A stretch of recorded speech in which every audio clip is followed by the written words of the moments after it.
Double check myself.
I'd like to welcome Father Reggie with St. Aidan's Episcopal Church, who will lead us in our invocation.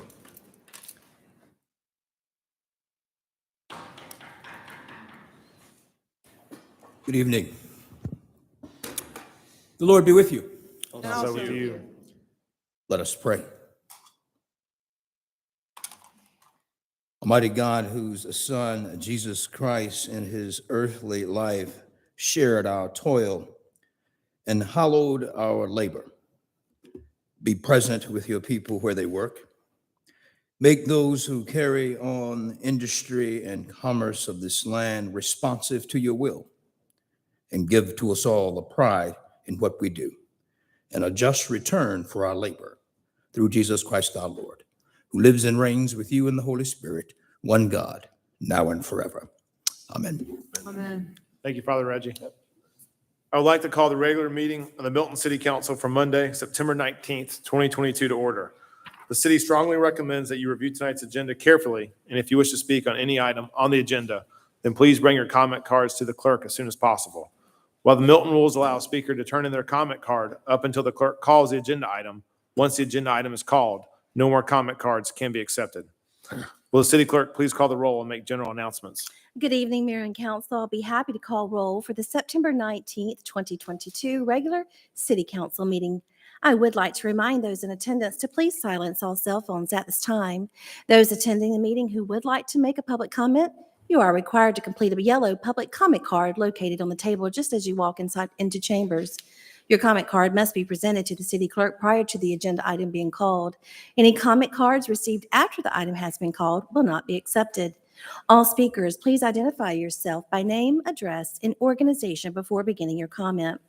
If you are representing an organization, an affidavit is required stating you have the authority to speak on behalf of that organization. Please review tonight's agenda, and if you would like to make a comment, please bring your comment card to me now. Demonstration of any sort within the chamber is prohibited. Please refrain from any applause, cheering, booing, outburst, or dialogue with anyone speaking. Anyone in violation will be asked to leave.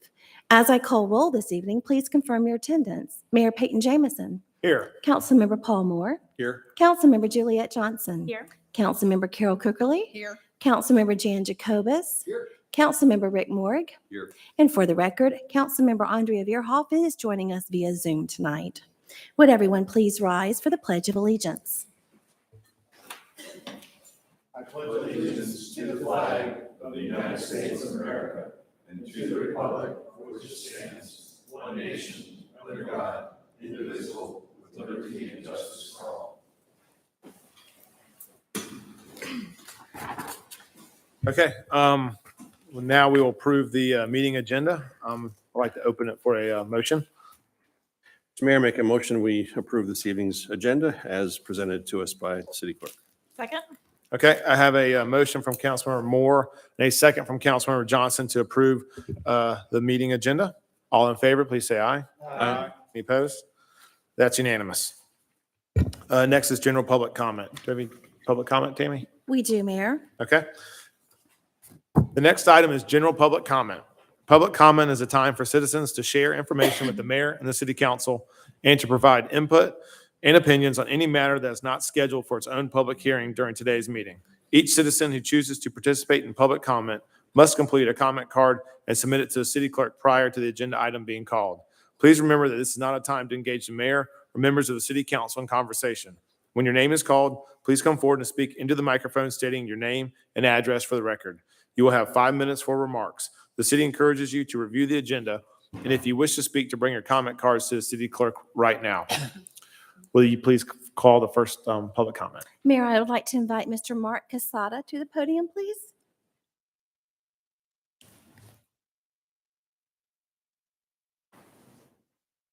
Good evening. My name is Mark Cassada, and I live at 920 Post Oak Close in Milton. And I came to bring unsolicited and candid statements regarding the ethics hearing that occurred that I attended for a council member.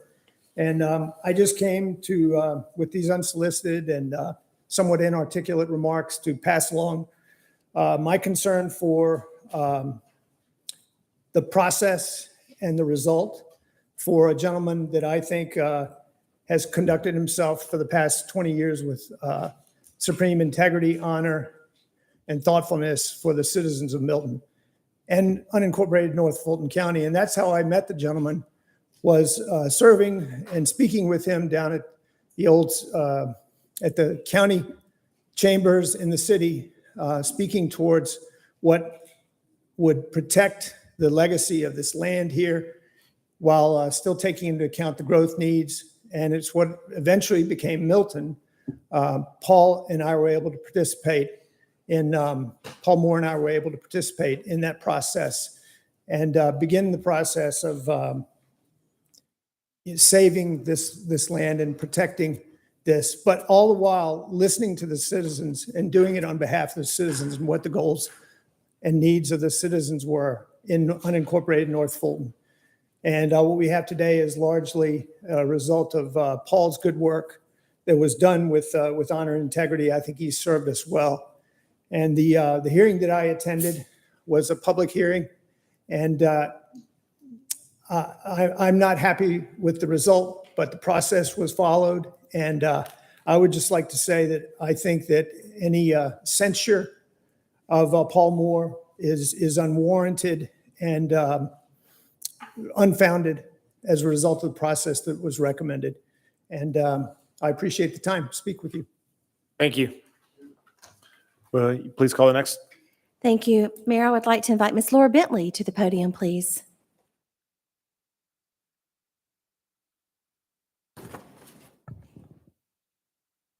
Laura Bentley, 2500 Bethany Church Road. Mayor, Council, thank you for considering my comments tonight and for your service to Milton. I am addressing the white columns, radar signs, and the ethics complaint before you. I attended all of the ethics panel hearings. There were many important facts that were discussed during these hearings. Having been the recipient of an equally frivolous complaint, you need to understand that these panels, commissions, and committees exist to continue the process, not end it. Once these complaints pass go, it is very difficult to defend against the appearance of impropriety. Think about defending yourselves from an appearance. Your role as a council member is to be in the middle of conflict, and that is why you were entrusted to serve. Council, you now have the opportunity to make your own statement about this matter. Per Milton's Ethics Ordinance, Section 2-892, disciplinary action, your choices are 1, no further action, 2, written warning, censure, or reprimand, 3, request resignation, 4, removal from office, and so on. Please do not underestimate the gravity of this next step. I want to share with you a few facts that surfaced during the ethics panel hearings. On May 2nd, Councilmember Moore participated in a decision to defer. He did not oppose and he did not approve. Only 3 days later, an ethics complaint was filed against him based on your 5-2 vote to postpone the decision. Fact, during the ethics panel hearing, it was discovered that the applicant had been told that this item was scheduled to appear on your consent agenda. This advance information unfairly set the expectation of your quick approval. I also ask you to consider, how is it that you can be accused of a conflict of interest relating to a decision that you have not yet made? Traffic calming in White Columns has been an ongoing contentious issue for years. It seems that the city attempted to resolve this problem with no council direction or input. Long-standing community conflicts such as this are precisely the reason we have you as our representatives. What if a community meeting had been facilitated for White Columns as we did for Wood Road, Kingsley Estate residents? Agenda item number 22-152 on May 2nd and August 1st reads, approval of an agreement between the City of Milton and the White Columns Community Association, Inc. for the installation of 4 radar feedback signs. Nothing in the above notice mentions anything about cost sharing. The agenda item specifies that you will discuss the installation of signs. Fact, the radar feedback signs, footings, and installation occurred on March 17th. April 12th, April 28th, the right-of-way permit was signed. The public notification for this agenda item was simply inaccurate and misleading. Fact, per his ethics hearing testimony, Mr. Crowcroft, before the start of the May 2nd meeting, advised Councilmember Moore that no conflict of interest existed. As you know, standard protocol is to seek guidance from the city manager on all matters. Councilmember did so. Fact, 18 constituents spoke or recorded opposition to this agenda item. They were witnesses to a backwards process which deserved public discussion and debate. Councilmember Moore asked insightful questions that night. Great leaders ask tough questions. Milton's ethics ordinance should not be used as political weaponry. Just Google his name, Paul Moore, Milton. Realize that your next step determines his reputation, his earning potential, his wife's interaction with hundreds of patients as a nurse in our community. Please carefully consider what statement this council will make on this matter. I ask that you quickly and formally take no action. Thank you. Thank you. Please call the next speaker. Mayor, I'd like to invite Dr. Brian Maloney to the podium, please.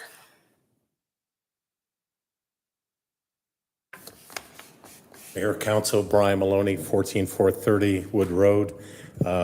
I'm here very unsolicited, but none of you are professional politicians. That's what we love about Milton. Everyone is a hardworking businessman or businesswoman, a resident of Milton. You're here because you love the community and you put your heart into that and you take the time to sacrifice from your families. I've known Paul forever. I mean, oh my gosh, ever since the city first started. And Paul was always in the back of the room, always, I can't tell you the hours. Probably if we add everyone's hours up, it's probably half of what Paul has contributed. My biggest fear with this is, as Laura had referenced, is, gosh, going forward, we want good people to step up into the role. And how you decide to handle this is really going to impact that for a lot of people. Thank you. Thank you. Mayor, that concludes general public comment. Okay, we will close the public comment and we will move on to the consent agenda. Will the city clerk please say on the items? Mayor, that first item is approval of the September 7th, 2022 regular city council meeting minutes. Agenda item number 22281. Item B is approval of the September 12th, 2022 city council work session meeting minutes. Agenda item number 22282. C is approval of the financial statements and investment reports for period 10, July 2022. It's agenda item number 22283. Item D is approval of change order number 2 with BM&K PC to provide construction inspection services for the Hopewell Road and Bethany Bend, Bethany Way intersection improvements. It's agenda item number 22284. Item E, approval of a rental agreement and an addendum between the City of Milton and Amusement Masters Production, Inc., doing business as AMPI for equipment rental, such as including games, trailers, inflatable swings for the 2022 Crabapple Festival. Agenda item number 22285. Item F is approval of change order number 1 for a professional services agreement between the City of Milton and Pond and Company for on-call consultant planning services to extend the term of agreement. Agenda item number 22286. Item G is approval of change order number 1 for a professional services agreement between the City of Milton and Tunell, Spangler and Associates, Inc. for on-call consultant planning services to extend the term of agreement. Agenda item number 22287. Item H is approval of a task order with BM&K to provide right-of-way acquisition services for the Big Creek Greenway project. Agenda item number 22288. I is approval of a task order with BM&K PC to provide right-of-way acquisition services for the Bethany Road at Providence Road project. Agenda item number 22289. Our final consent item is J, approval of subdivision plats and revisions. The first property is for Carson Seville. They are large lots located at 16543 Westbrook Road. It's land lot 186 and 187, District 2, Section 2. It is a minor plat to subdivide the property into 3 large tracts. The tract sizes range from 3.296 acres to 9.435 acres. It is a total of 21.734 acres with a density of 0.14 lots per acre. The second property is for Chadwick Jenkins. They are lodge lots located at 14160 Birmingham Highway, land lot 776, District 2, Section 2. It's a minor plat to subdivide the property into 3 large tracts. Tract size ranges from 3.008 acres to 4.842 acres, a total of 11.213 acres with a density of 0.27 lots per acre. The third property is Sabrina Marie and Robert Michael Pippins, located at 775 Champions Club Drive, land lot 543, District 2, Section 2, a minor plat to combine tax parcel 22-520-105-430079 with the 1.25 acre eastern portion of Lot 8 Homestead at Milton Subdivision. It is a total of 2.251 acres, and that is agenda item number 22290. Mayor? Thank you. Do we have a motion to approve the consent agenda? Mayor, make a motion that we approve the consent agenda as read into the record. Okay, I have a motion. Oh, Andre was all. Andrea's on for Okay, second. sorry. I was like, I'm hearing things. All right, I have a motion from Councilor Moore, second from Councilor Jacobus to approve the consent agenda as read. All in favor, please say aye. Aye. Aye. Any opposed? That's unanimous. Okay, so we'll move on to reports and presentations. Will the city clerk please say on the first item? Mayor, that item is the update on Crabapple Road streetscapes and pedestrian improvements. It's presented tonight by our engineering project manager, Mr. Rob Del Ross.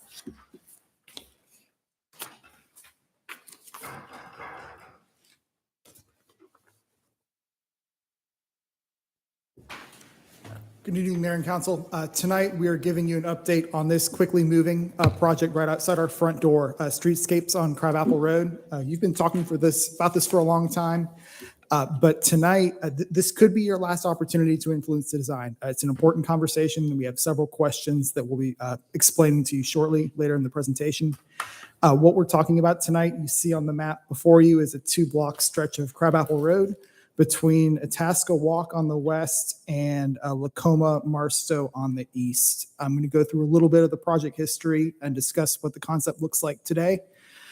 We have already, in the past couple months, had some stakeholder feedback. We've spoken with the owners of Crabapple Market and Crabapple Station, and we're going to share that input with you tonight and then get into the discussion and talk to you about what's going to happen next on this project. This has been going on for a long time, all the way back to 2011. The recent progress on this, in 2020, the city hired Clark Patterson to develop a concept which is very similar to what you're going to see tonight. We received some input from the state DOT in 2021 that I'll refresh for you on the next slide. The city hired Heath and Lineback as the engineers to begin the process of preparing the construction plans for the project. And we're here before you for an update in September of 22. I wanted to recap a statement in a letter that GDOT local district provided to Public Works regarding our requests for streetscape and what they supported and what they did not support. Every bullet on the screen, road diet, which is reducing the amount of asphalt out there currently and bringing the curbs in, center medians, mid-block crossings, accommodation for personal transportation vehicles, possibly a future reduction of the posted speed. Every bullet on that screen was supported by the local staff at GDOT District 7. The only request from the city that they said no to was adding on-street parking onto State Route 372, and our concept does not reflect that. Here's the concept as of right now. I'm going to get out of PowerPoint for a second and into PDF so I can zoom and make this a little clearer. There are a couple of things in this concept that I want to draw your attention to, make sure you understand. The green areas, you see my cursor here, and then further east, all of this green area here, this green area here. If you can see the kind of the overlay from the green color to the pavement, that's actually where we're bringing the curb into the road. That's a reduction of the asphalt. We're making the road narrower. We're narrowing the lanes from 12 feet to 11 feet. The entire purpose of that is to try and focus the driver's attention and get things feeling more constricted and more tight. We've noticed, not just Milton, but everywhere, one of the things that greatly contributes to traveling speed when you're driving is that open view of a bunch of asphalt and a bunch of concrete. So we're trying to minimize that as much as we can through this section. At the crossing itself, this is also going to be landscaped. We're calling it a pedestrian hybrid beacon. That's our goal. As of today, we intend on, shortly after this meeting, if everything goes well, starting that conversation with the state and going through their permitting process. Just for your record, the pedestrian hybrid beacon is the overhead signals with the 3 heads that you've seen in Alpharetta and in Roswell, along with other communities around us. We intend on getting that approved through the state. If for some reason they don't, we're still going to have a mid-block crossing here, but we're going to install the rapid rectangular flashing beacons instead, with the hope that enough people will be using the crosswalk that will then be able to take the RFB and move into a pedestrian beacon maybe after 6 months, 12 months. One of the key topics we wanted to talk through with you tonight, along the north side of the road, I'm going to go back to PowerPoint. Here's a good picture. One of the tools in the toolbox for the engineers to try and reduce speed is to put trees as close to the road and as large as we can, as much as possible. So in the recommendation and the concept before you tonight, you'll notice that we have the green area between the cars and the sidewalk, which is not what's out there today. What today we have the street, the sidewalk, and the trees. The proposal would be the street, the trees, the sidewalk. That's Public Works staff, we've argued this around our discussion multiple times, and we could really justify it either way. This is something we'd like your input on tonight. Obviously, if we do the trees next to the road in front of the sidewalk, that means that those mature trees you see on the screen today would come down. We would move the sidewalk closer to the buildings, and we would be replanting with significant trees, oaks, and we'll see pictures later, but in that grass buffer between the street and the sidewalk. Another point we're going to want to talk to you about tonight is pedestrian lighting. You'll notice, and many of you probably know, that we have some existing pedestrian lights on the Mayfield section east of this project. We also have some existing pedestrian lights similar to what you see on the screen, the acorn style, along the north side of the road, currently on 372 within these project limits. We received a request from the owners of Crabapple Station to try and balance out and make the north side of the road feel as close as we can to the south side of the road. So they've asked for some pedestrian lighting, and we're including it in our concept. We're envisioning about 100-foot spacing between the fixtures, which is similar to what we have on the north side and greater than what we have on the project along Charlotte, if you're familiar with that. A couple of other points we wanted to talk through tonight. We are proposing 10-foot paths. Currently in the field today, they are 8 feet. That means we're going to be ripping up the 8 feet and putting back 10. That's not ideal. The reason why we're doing that is to accommodate PTVs along the trails along both sides of the street.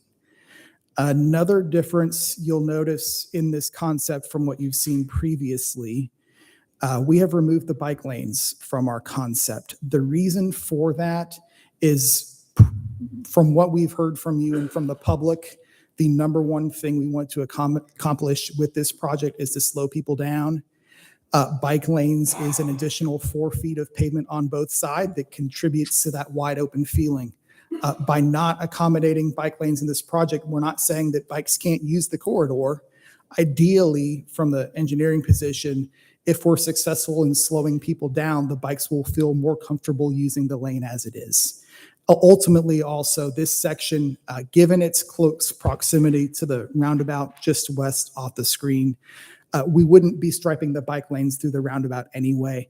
So that if the bike lanes were here, they would be dropping there. We're just deciding to try and choke the street down and get things as narrow as we can and get people driving as slow as we possibly can. Next concept, this picture, if you'd like me to zoom in later, I can. This is just a landscape architect's version of the same concept from the previous slide. You'll see some opportunities for outdoor seating, benches. We're flagging where we're maintaining some of the existing trees. We're also pointing out where we have some low shrubs and ground cover along with some large trees along the northern side of the road. Talked through that slide. One note, the wall along the south side of the road that you see there, we're not planning on touching that wall at all. That's going to stay, so everything on the business side of that wall also won't be touched. We'll be starting our project at the bottom of it where that existing sidewalk starts. Next couple slides are just some pictures of the proposed planning material that the landscape architect with Ethan Lineback is planning on using along the project.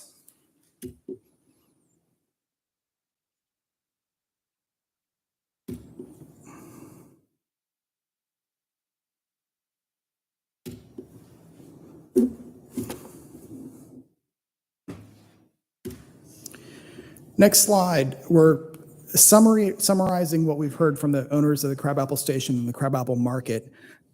We talked about maintaining the existing wall. We talked about widening the sidewalk. There's a sentiment from the owners of the south side of the street that they wanted to upgrade their side and feel a little bit more similar to what we see on the north side of the street as far as the trees and the benches. We are installing median curbs trying to remove that asphalt, again, trying to slow down traffic and enhance that pedestrian feel as much as we can. All of our planting and our proposed palette from the landscape architect is all under the assumption that we will not be able to permit and approve and operate irrigation in the state right of way. First bullet on this slide is an important one. This is another point of conversation that we'd like input for you tonight. The owners of Crabapple Station on the south side asked for the city to consider burying utilities along the length of this project. I'm going to take a step back and show you this picture.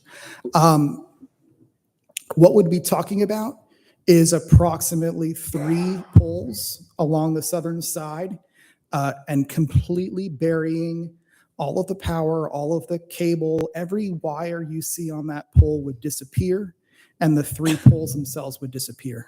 This is a very common request in streetscape projects. It's very appealing from a business perspective as well as a pedestrian perspective, not having those utilities above ground. The downside of that is it can be a very costly, expensive undertaking for the city to do that. We do not have an estimate for what that would cost tonight. Sarah and I were speaking with our Georgia Power contacts, and we expect to have that number in the next couple of months. If you ask me for a number tonight, just spitball out of the air, I'll be surprised if it's under $1 million. These can get very expensive. That's why initially Sarah and I were leaning towards likely not including that in the project. But if that's something that council very strongly wants us to continue looking at, if there is a number perhaps that you want to say yes below this number, but no above this number, that's the kind of guidance that we'd be looking for. Just in my experience and in Sarah's experience dealing with burying utilities, typically they're cost prohibitive. Hey, Rob, quick question on that. Did the developer or landowner ask about cost sharing? They did not ask for cost sharing, but that's something that we can always talk to if that's the pleasure of mayor and council. That's their request was for us to consider this as part of our project. All right. Rob, are there multiple property owners along that stretch? So There are multiple business owners, but my understanding, Sarah is going to correct me, is there are not multiple property owners. There is one group that owns the entire.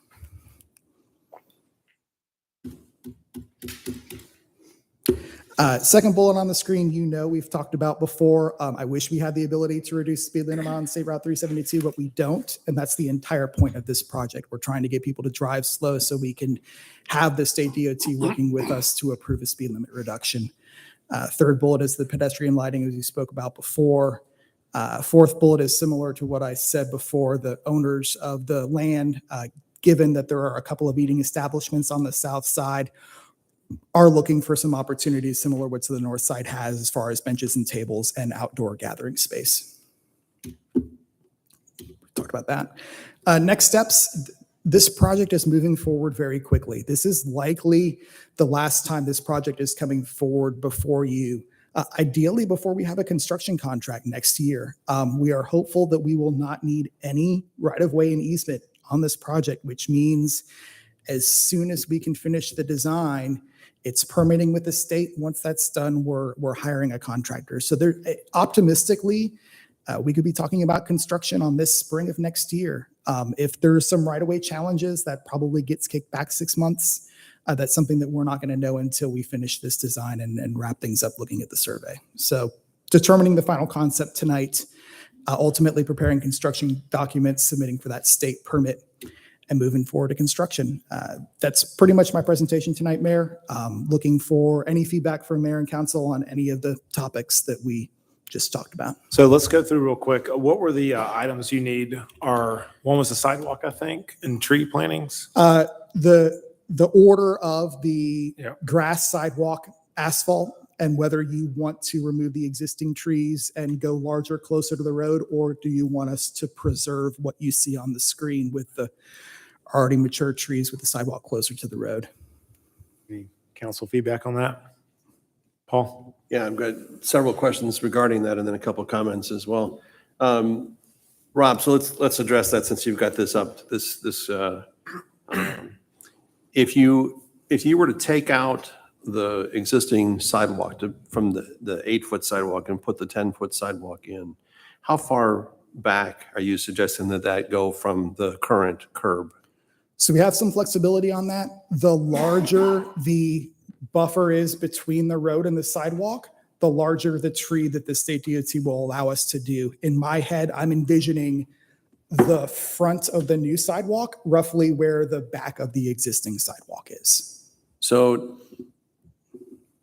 the trees that you had shown us in the depiction, where there was some pretty good height to some of those, and it showed a person next to some of those, would those trees be able to be accommodated in the existing green that's there, or would those trees only be available to us if we take out the existing sidewalk? That's correct. So the only way we're going to be able to permit those in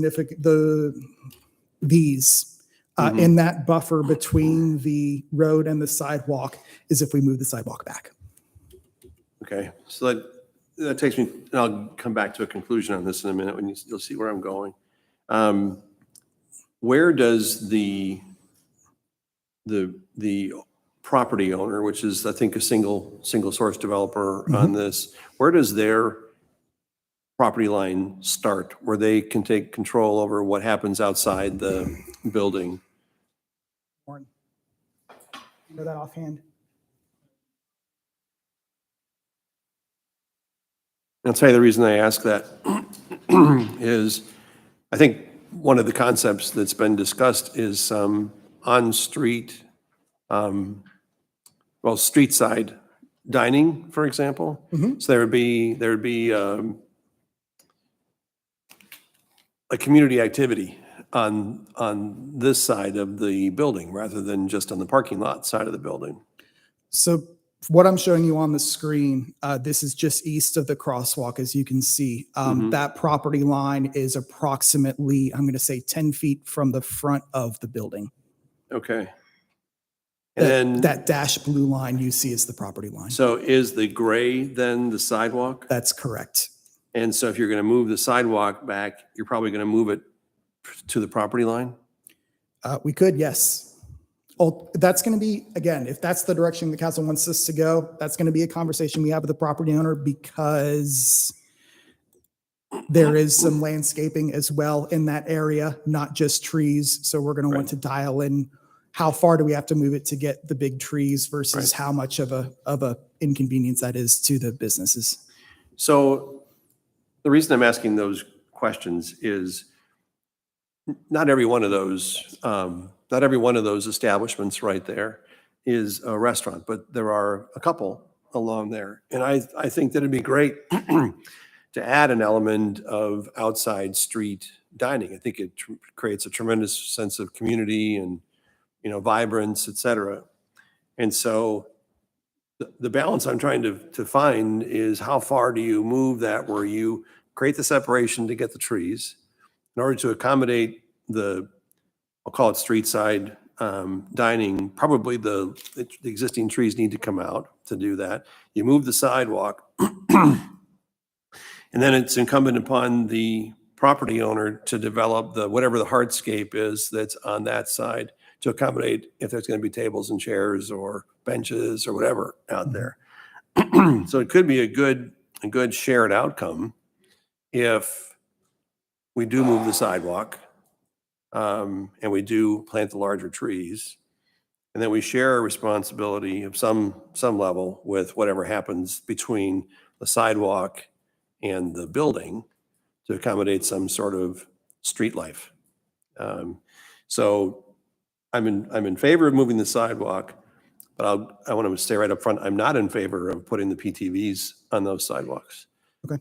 I think that would diminish the idea of a street life out there, when if they can already cross 372 right there, they can have access to the backside of buildings on both the north and south side of that we don't encourage the use of PTVs on the sidewalks there. It has to go to whatever the appropriate width is, but I'm not going to encourage the use of PTVs on that. Understood. You asked a question about the lighting too. I think that the pendant lighting, or whatever you're calling that, the acorn lighting is great. And I can appreciate the addition of some, but not to the level that's on Charlotte. We're kind of on the edge of turning it into a runway lighting over on Charlotte. The perspective from Sarah and I is that this being a little bit of more of a commercial area and Charlotte being a little bit more of a residential area, if we were to match the spacing on the north side of the road, we were hoping that wouldn't feel like a runway. Yeah. We're envisioning 100-foot spacing, which would be, I want to say, 5 or 6 lights along the entire 2-block stretch along the south side. Yeah, something not Rucker Roadish, Correct. but more Charlotte-like, I guess. Okay. And the last comment I have has to do with the varying of the utilities. I just would add one more suggestion. I know that it's typically difficult to get the utility cooperation, but there probably is some potential discussion about, okay, if it's buried, it's not exposed to the elements. Maybe there's some shared costs we can get from them too. The business or the property owners, us, and the utilities all invest in the idea of burying. There might be an opportunity for cost sharing with the property owners. I've dealt with the utility companies with potential burying for a long time. Their problem on their end dealing with their PSC is trying to justify that cost to their ratepayers across the state. And they just simply, that's where traditionally for many years, that's where they've drawn the line for it. Whenever counties and cities request this, they're unable to pass that on. They see that primarily as an aesthetic upgrade, and they just can't participate. They can cooperate, they can coordinate. They've always been good partners, but they can't financially. Okay. I think that's all I've got for the moment. Thank you. Dan? Yeah, I like the idea of widening the sidewalks. I agree with Paul. The vehicles on the sidewalks, not a no-go. To me, that's a bad idea. And the utilities, I'm not in favor of paying to redo those utilities. I think that's money we just don't have. I think putting in the new trees to bring it in, that's what's going to set the atmosphere there. I think the trees will make a huge difference if you move them away from the building and closer to the street. And I like the idea of the lampposts as well. I echo the same on the PTVs. We don't want to have those going down the sidewalk where we've got pedestrians. Like Paul said, there's parking lot behind that. So there's good places for transportation, but not going down along the front. I think that brings more danger instead of safety to actual pedestrians, which is what we're trying to encourage, along with slowing things down. I think it would be when you talk about moving the trees. So essentially that whole stretch most of it does not change from a tower standpoint on the north side, correct? The big variable on the north side is, do we want to disturb those existing trees and go street trees, sidewalk versus street sidewalk trees that we have today? I think the concept that you've got there, my view is it will make it more walkable, more open, more downtownish from a feel. If you widen the sidewalk, you move it back, and you do the trees along the way, I think that will make a nice 5, 10, 15 years down the road. I think that's going to look nice, and it does afford the ability for the business owners to potentially use outside dining if that's what they want to do from a cost. And I think that would be a whole nother thing we have to talk about. I think most places the businesses, if they want to do that, they end up paying that cost. That's not a city cost. But I think having that option there, I think really would bring it forward where we could actually enhance the area. And then question on the crosswalk, talk about 2 different types of concepts. The one that we've seen different places with the lights where it says stop, the flashing lights. The only thing I'd say is when we do that, and if we're doing things in the road, let's just make sure we upgrade whatever type of crosswalk where it actually will help with visually impaired. So there's a sound element with those crosswalks, not just the visual, the lights. Do something like we see in Tallahassee and other cities around. If we could start, if we're going to do this sooner than later, we actually include that in there. Okay. Anybody else on council? Yeah, John? the outside dining, I don't know how involved with that you're going to get, but to me, I've seen it where it looks really nice, and I've also seen it where it looks really trashy. I think if we're going to do that, we've got to set really strict guidelines on what they can look like and how they fit into the whole Crabapple area. Every city is different with that respect. There are some where you see outside dining on the property of the business. There are some where you get into licenses and things like that, where there's a shared space of right of way that they can use. I don't want to speak for my community development staff. That's probably a conversation for another day to find out where you want to go on that. Carol? Hi, Rob. The sidewalk is currently how wide? 8 feet. Okay, it's pretty wide sidewalk. Like 4 people, 5 people could walk abreast on that. Mhm. So I don't think it's as broke as maybe everybody else thinks, and certainly not for the cost. In the projects that do tree, sidewalk, green, problem is those trees that are along the road are a problem for the trucks that are in the right-hand lane. And crepe myrtles, for example, really don't look good for half the year. Mhm. And then they're a bough-oriented tree. So if they were to be along the road, that's kind of problematic. I actually like, I'm not saying it can't be tinkered with, but I actually like the space and the lack of claustrophobia that you have, where you have the patch of green, which I think is probably, what, 4 feet? The grass? It varies. Okay. I'd say 4 to 6 maybe. Yeah, somewhere in there. But if you look at the picture, we have the opportunity to put the signs up for Memorial Day. I mean, you have the opportunity to engage the community because we have this little bit of patch of green along the way, and we'd be taking that away. So I just urge people to really question whether all of it is broken or whether some tinkering, if you wanted to do some tinkering with vegetation, et cetera, but moving the sidewalk, et cetera, and expanding it, you know, to what end? Add 2 feet? To what end? That's it. Thank you. Hey, Rob, I think I think one of the problems we've always had with this corridor is, you know, as we're trying to do, is no one's walking up, and you never really see people walking up and down the street. And we want to make it a safe walking environment, like a lot of downtowns have. So I agree with Councilmember Moore's perspective. I would love to see some on-street dining when we get those speeds that are slower. And on the utility front, I'm open to it, but not even remotely close to $1 million, like not even at all. And I don't want to say my price. I'm kind of curious what they come back at, and see if the developers are even open to anything, because that side is an eyesore. But when we're talking about taxpayer dollars for all of the citizens of Milton, that's going to be a hard pill to swallow, maybe. So that's my 2 cents. Are we good? Did you get all the Yes, sir, feedback we're you good need? if that's it. Okay. Thank you. Thank you. Okay. We will move on to let's see here, get this confused. 11, all right. So we have no items under first presentation. We'll move on to public hearing. Will the city clerk please stay on the first item? Mayor, that first item is consideration of an ordinance of the mayor and council of the city of Milton, Georgia, to adopt the fiscal 2023 budget for each fund of the city of Milton, Georgia, appropriating the several items of revenue appropriations, prohibiting expenditures to exceed appropriations, and prohibiting expenditures to exceed actual funding available. It was first put under public hearing at the September 7th, 2022 regular city council meeting. It's agenda item number 22271. Our Assistant City Manager, Ms. Bernadette Harville. Mayor and Council, it's all right. I just would like to lead in for Bernadette. Would that be okay? Yeah.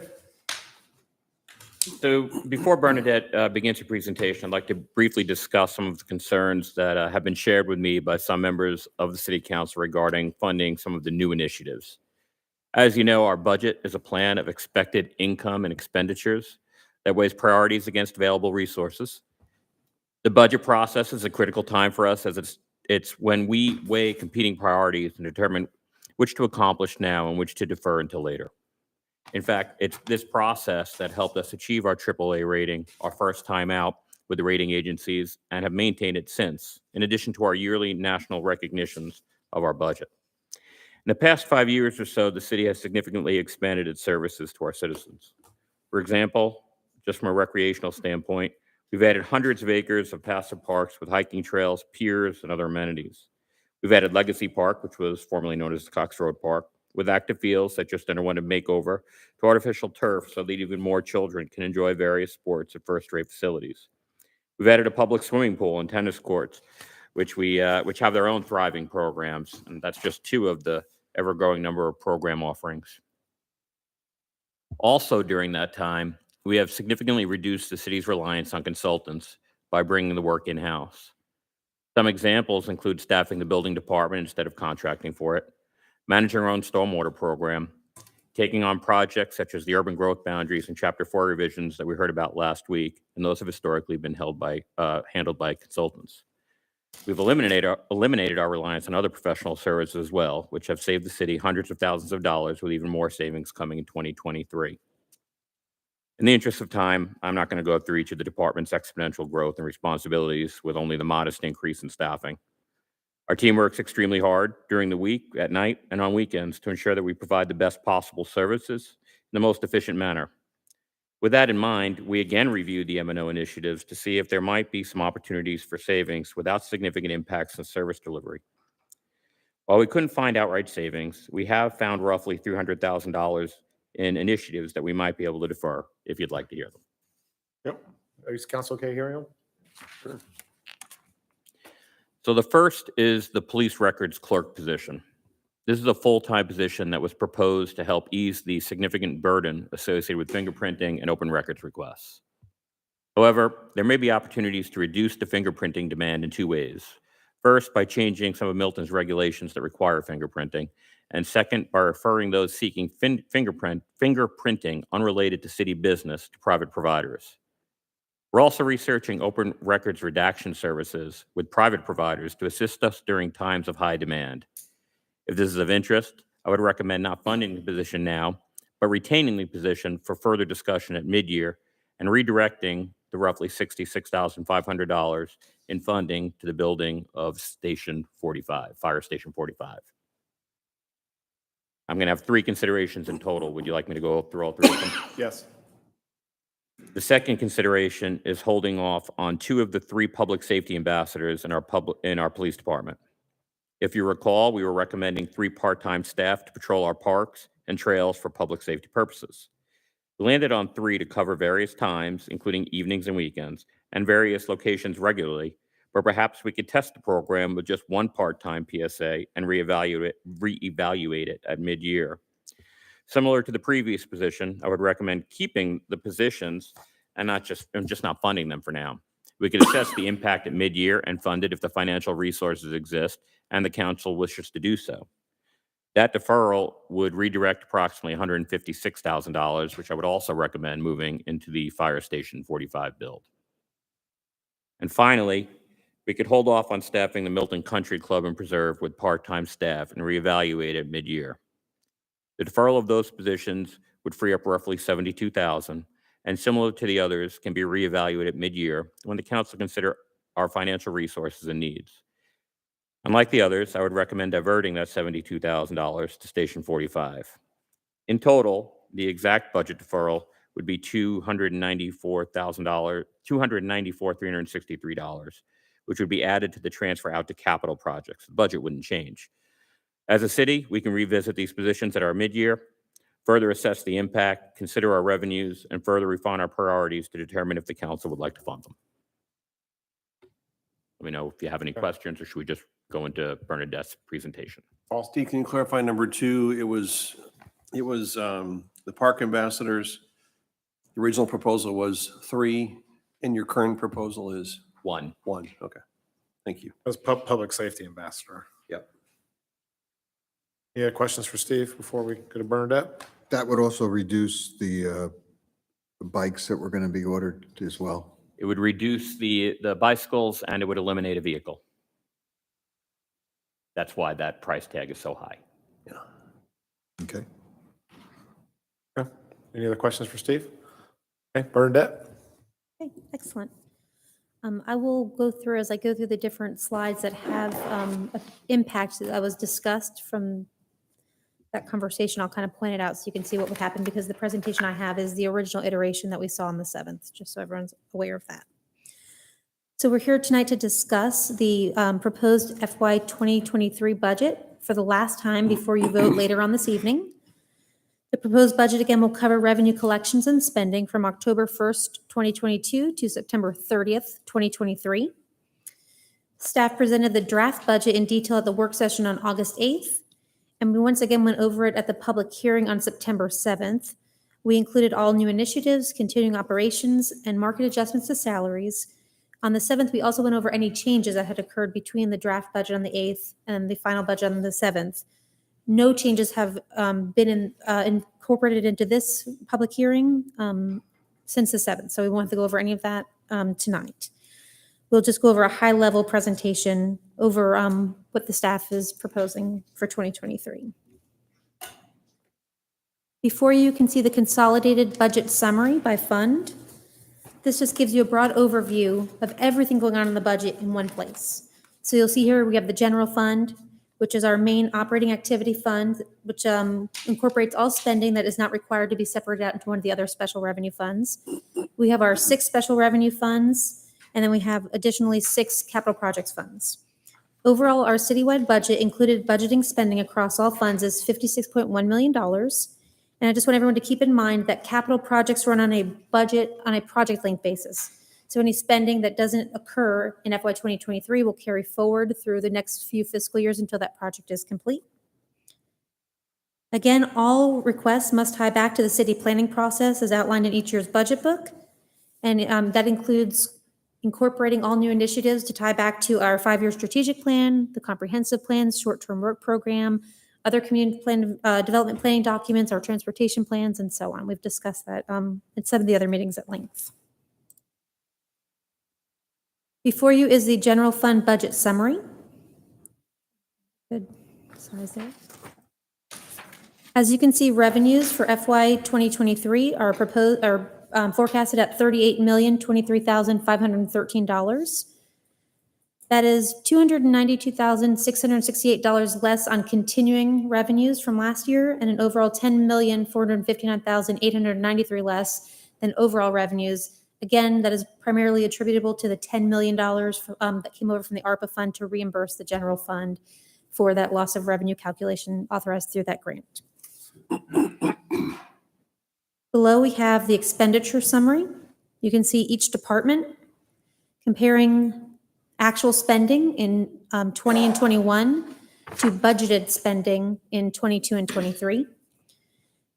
If you would like to move forward later this evening with a motion that incorporates the plan that City Manager Stephen Krokoff laid out, we would have a reduction in this M&O initiatives line that would just go to this interfund transfers outline, leaving the overall spending and fund balance the same as you see it here. So that would leave our spending at $39,318,548, and our fund balance for the fiscal year at $9,259,525, well within our required 25% of required reserves. Does anyone have any questions about that before we continue? Again, I will not go through each department as we've gone through it a couple of times, but these numbers do incorporate all requests, market adjustments to salaries, new initiatives, and everything else you've heard about. Just showing you the initiative summary once again. If you make any changes in the motion, we would just come through and strike those items from this listing as unfunded.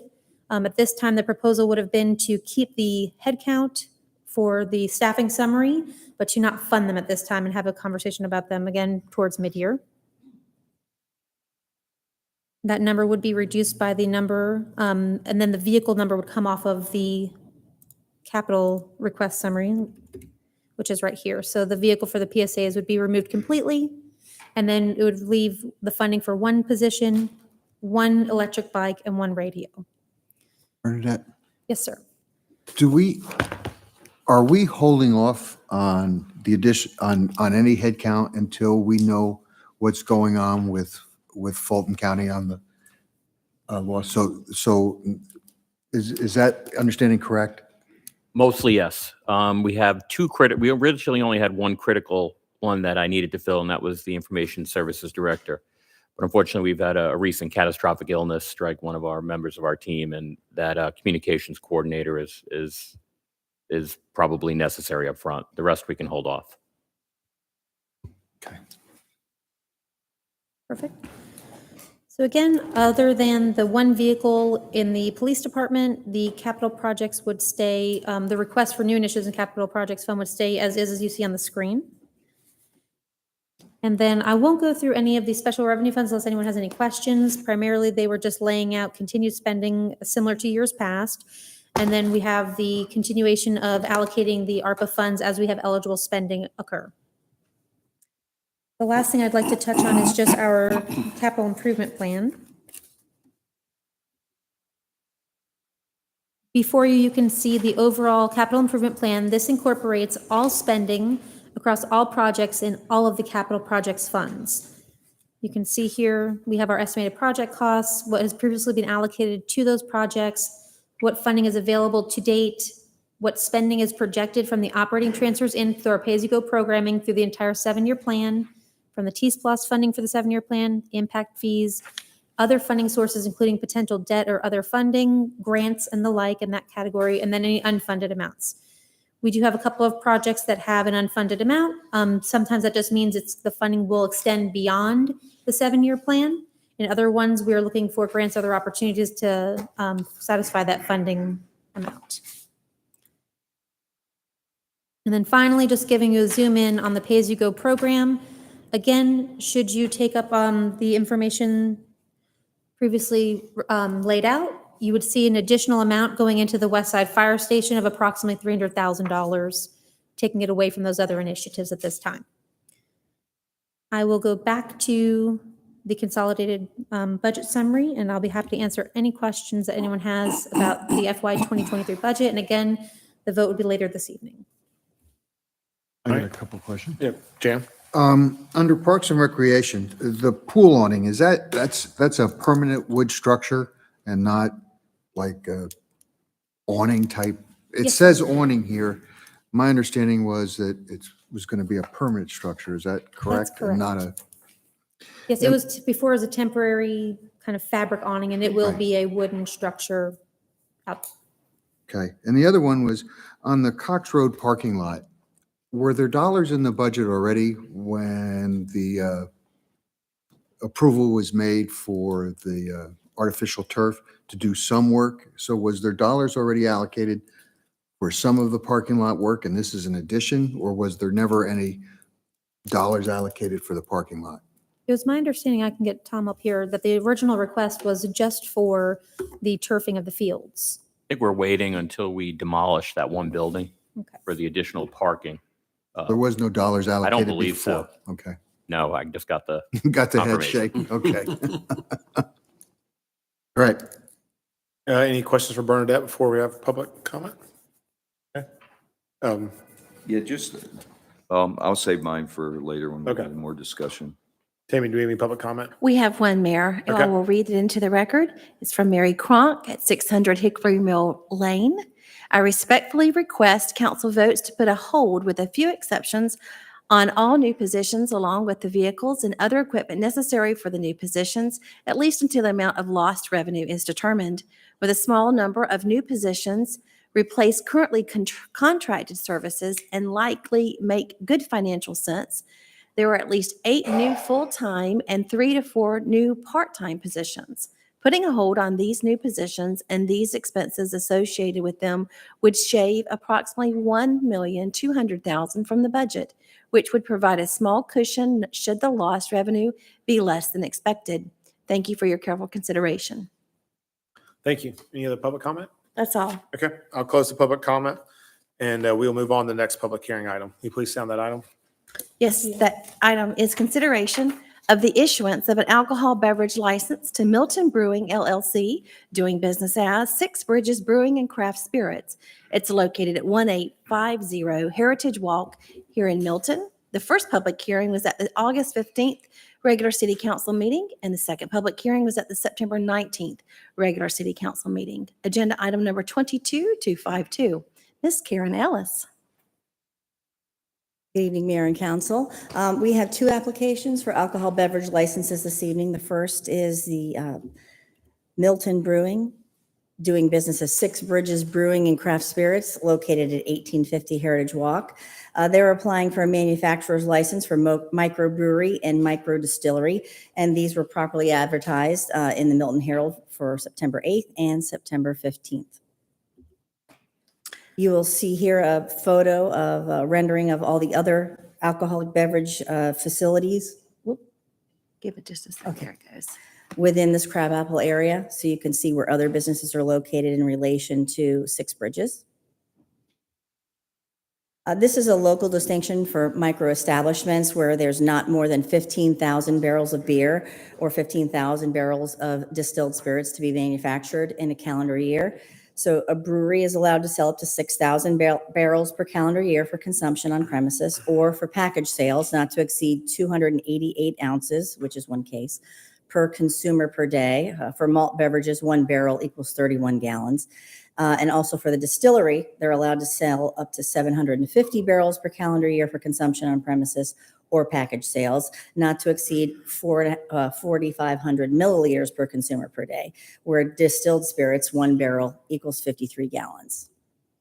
Their process for selling through wholesalers or to the public is through carryout package or on-site taproom sales. And below there's some definitions of some of the mechanisms that they use for those carrying out to the consumer.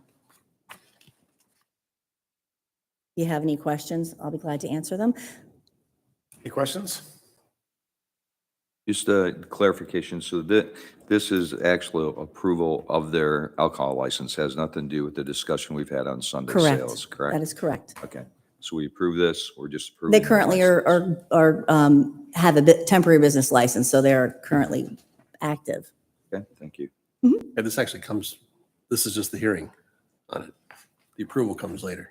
Right, but I'm just asking that is not part of this motion, has No, nothing Sunday to do with sales is Sunday right, nothing to do with sales. That's what I want to clarify. Do you have any public comment? I do, Mayor. Okay, can you please call it? So I would first like to read, I've received some emails in support of and in opposition of, and then I have two here tonight. Okay. Okay. So I will read for the in support of, I'll read the names. These are the ones that are in support of: Jolie Rico, Laura and Brian Dolan, Brooks Dobbs, Mike Bell, Jamie Bindle, Jeff Dufresne, and Bart Vantigam. I believe I said that right. I may have butchered that one. My apologies. We have one in opposition. It's Mary Cronk, 600 Hickory Mill Lane. As I understand, all recommended changes to Chapter 4 are being presented to council in early October, just a couple of weeks from now. If that is the case, I respectfully request that council defers the vote scheduled tonight on this agenda. Sunday sales, Six Bridges, a one-sentence amendment to Section 4-125, allowing Sunday sales from 11 to 10 p.m. for manufacturer licenses, and considers it along with the other changes to Chapter 4 in October. There will likely be other changes, such as removal of growler crowler shops and limited tap licenses, which would lead to additional changes to this very same ordinance in a couple of weeks.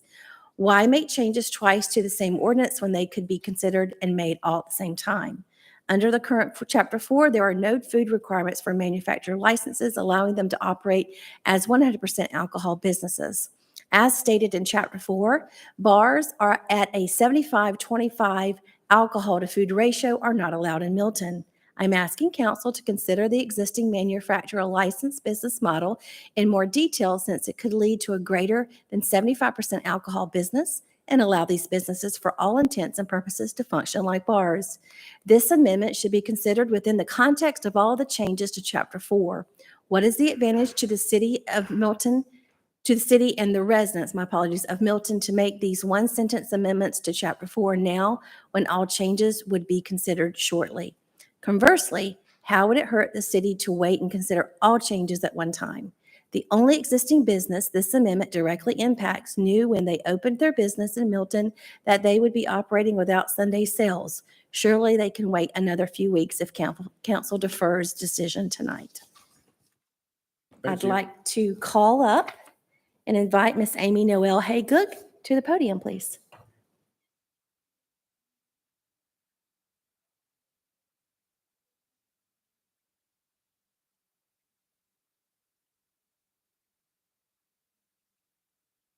Okay. Do you have a comment card for Sunday sales? Okay, go ahead and will you just double check with the city clerk by the time we get there? I don't want to miss you.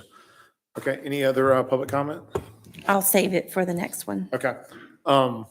Any other questions before we move on to the next public hearing item? Okay. Tammy, will you please call the other public hearing item, the next one?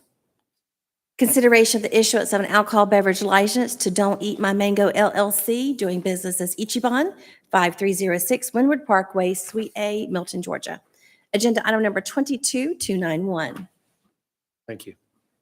This agenda item for the application of alcohol beverage license is for Don't Eat My Mango LLC, doing business as Ichiban. It's at 5306 Windward Parkway, Suite A.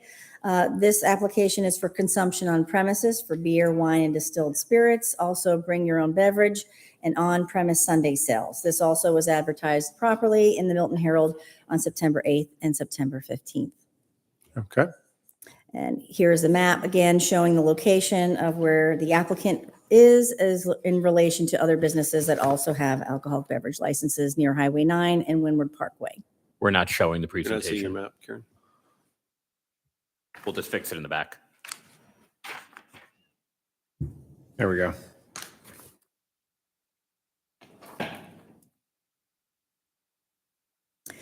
Don't Eat My Mango LLC will be a full-service restaurant. Seating area will be at least 40% of the gross square footage of the restaurant facility, excluding outdoor space.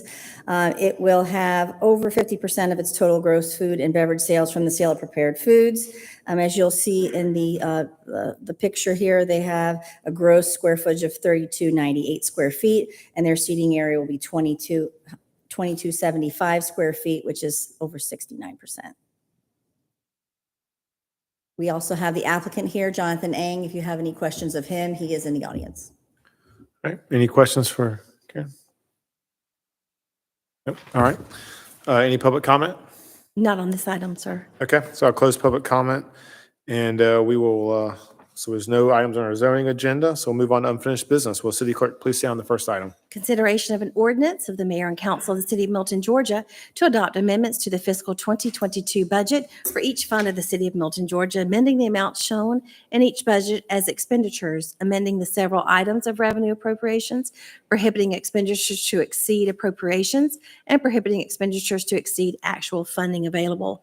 First public hearing is at the September the 7th regular City Council meeting, agenda item number 22270. Bernadette Harville. Good evening again, Mayor and Council. Before you is the second round of proposed amendments to the fiscal year 2022 budget. The budget for this fiscal year was approved on September 20th, 2021, and the initial amendments were approved back on June 20th, 2022. The amendment packet before you represents adjustments that will amend line items to carry out projections through the end of the fiscal year on September 30th, 2022. We went through this presentation in detail at the council meeting on September 7th, so I'm just going to go over a highlight again of the general fund budget summary and answer any questions that you may have. Before you is that general fund budget summary. Nothing has changed in this presentation from the last public hearing that we held on the 7th. You can see here that we have an overall increase to revenues at $1,026,458 being projected, leaving us with an overall total revenues for FY 2022 at $48,483,406. Again, that does include the $10,053,427 coming in from the ARPA fund. We have before you each department and any changes going on within those departments. We also have the release of the contingency and a transfer out to the capital projects fund in the amount of $1,137,491. Again, that would go towards funding $1 million towards Station 45 as well as $129,191 towards the metal roof at Station 42, and $8,300 for the sale of a surplus vehicle back to the Community Development Department to cover the cost of their replacement vehicles. The overall expenditure request is for $1,060,041, bringing total expenditures for the year to $366,646. Our ending fund balance is projected to be $10,554,560, again, well within the 25% required reserves that the city is required to have. There are no other significant changes in the other departments. Primarily, they're mostly looking at increasing for interest revenues coming in higher than we anticipated and moving those funds from the ARPA fund over to the capital projects funds across the accounts that we have. $1 million going towards the hydrology at the Milton City Park and Preserve. I was almost getting caught in that trap. And then also moving the other remaining funding over towards the build out of the new park as we release the funds through the eligible ARPA projects. If you have any questions, I'll be happy to answer them. Okay, any questions for Bernadette? Okay, do we have any public comment? Already heard in public hearing. Okay. With that, I'll open it for a motion. Mr. Mayor, I'll make a motion that we approve agenda item number 22-270. Second? Okay, I have a motion from Councilor Moore and a second from Councilor Moore to approve agenda item number 22-270. Any council discussion? All in favor, please say aye. Aye. Any opposed? That's unanimous. Thanks, Bernadette. Thank you. All right, will the city clerk please say on the next item?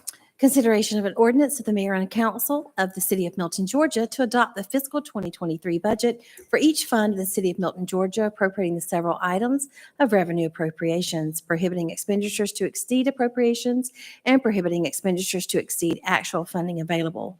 Public hearing number 1 at the September 7th regular city council meeting, and public hearing number 2 is at the September 19th regular city council meeting. Agenda item number 22-271. Bernadette? Mayor and council, we just went over this presentation during our second public hearing. I'll be happy to answer any questions you have. And I just ask that if you'd like to make a motion to include the plan as laid out by City Manager Stephen Prokop, that you do mention that dollar amount of $294,363 coming off of the initiatives and moving it into the pay-as-you-go funding. Okay. Any questions for Bernadette before public comment? None. Do we have any public comment? No? Okay. Any questions? Okay. Yeah. Go, Rick. Would you mind putting up the slide that outlines the M&O initiative summary? Absolutely.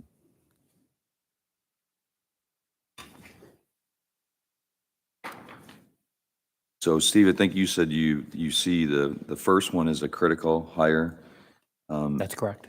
And could you cover the second item under communications? That's an additional position. That is correct. We're currently without, we would be seeking that position. It wouldn't be one of the ones that I'd be recommending that you defer because of the amount of work that is associated with our communications operation.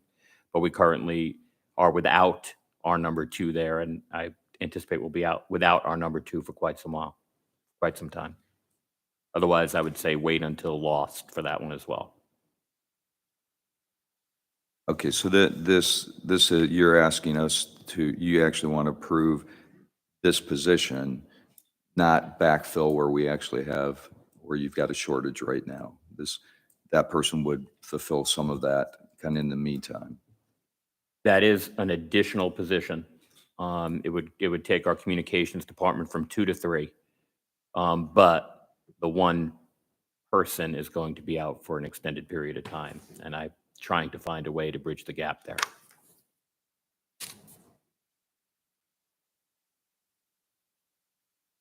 I guess I have one other question under police.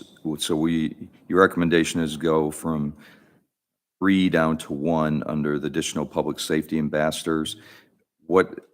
Can you just kind of outline what the role of those people would be, that one person would be? And I guess what I'm trying to understand is the need. Is this something, do we have a safety issue in our parks, or is this something that other cities do? Or are there other options that maybe would be more, I guess, less costly than that?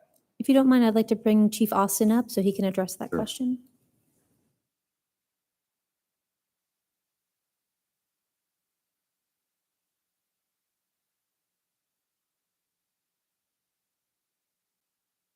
As we discussed this, we looked at the value of our public safety ambassadors. We have two that are on the road that assist our police officers.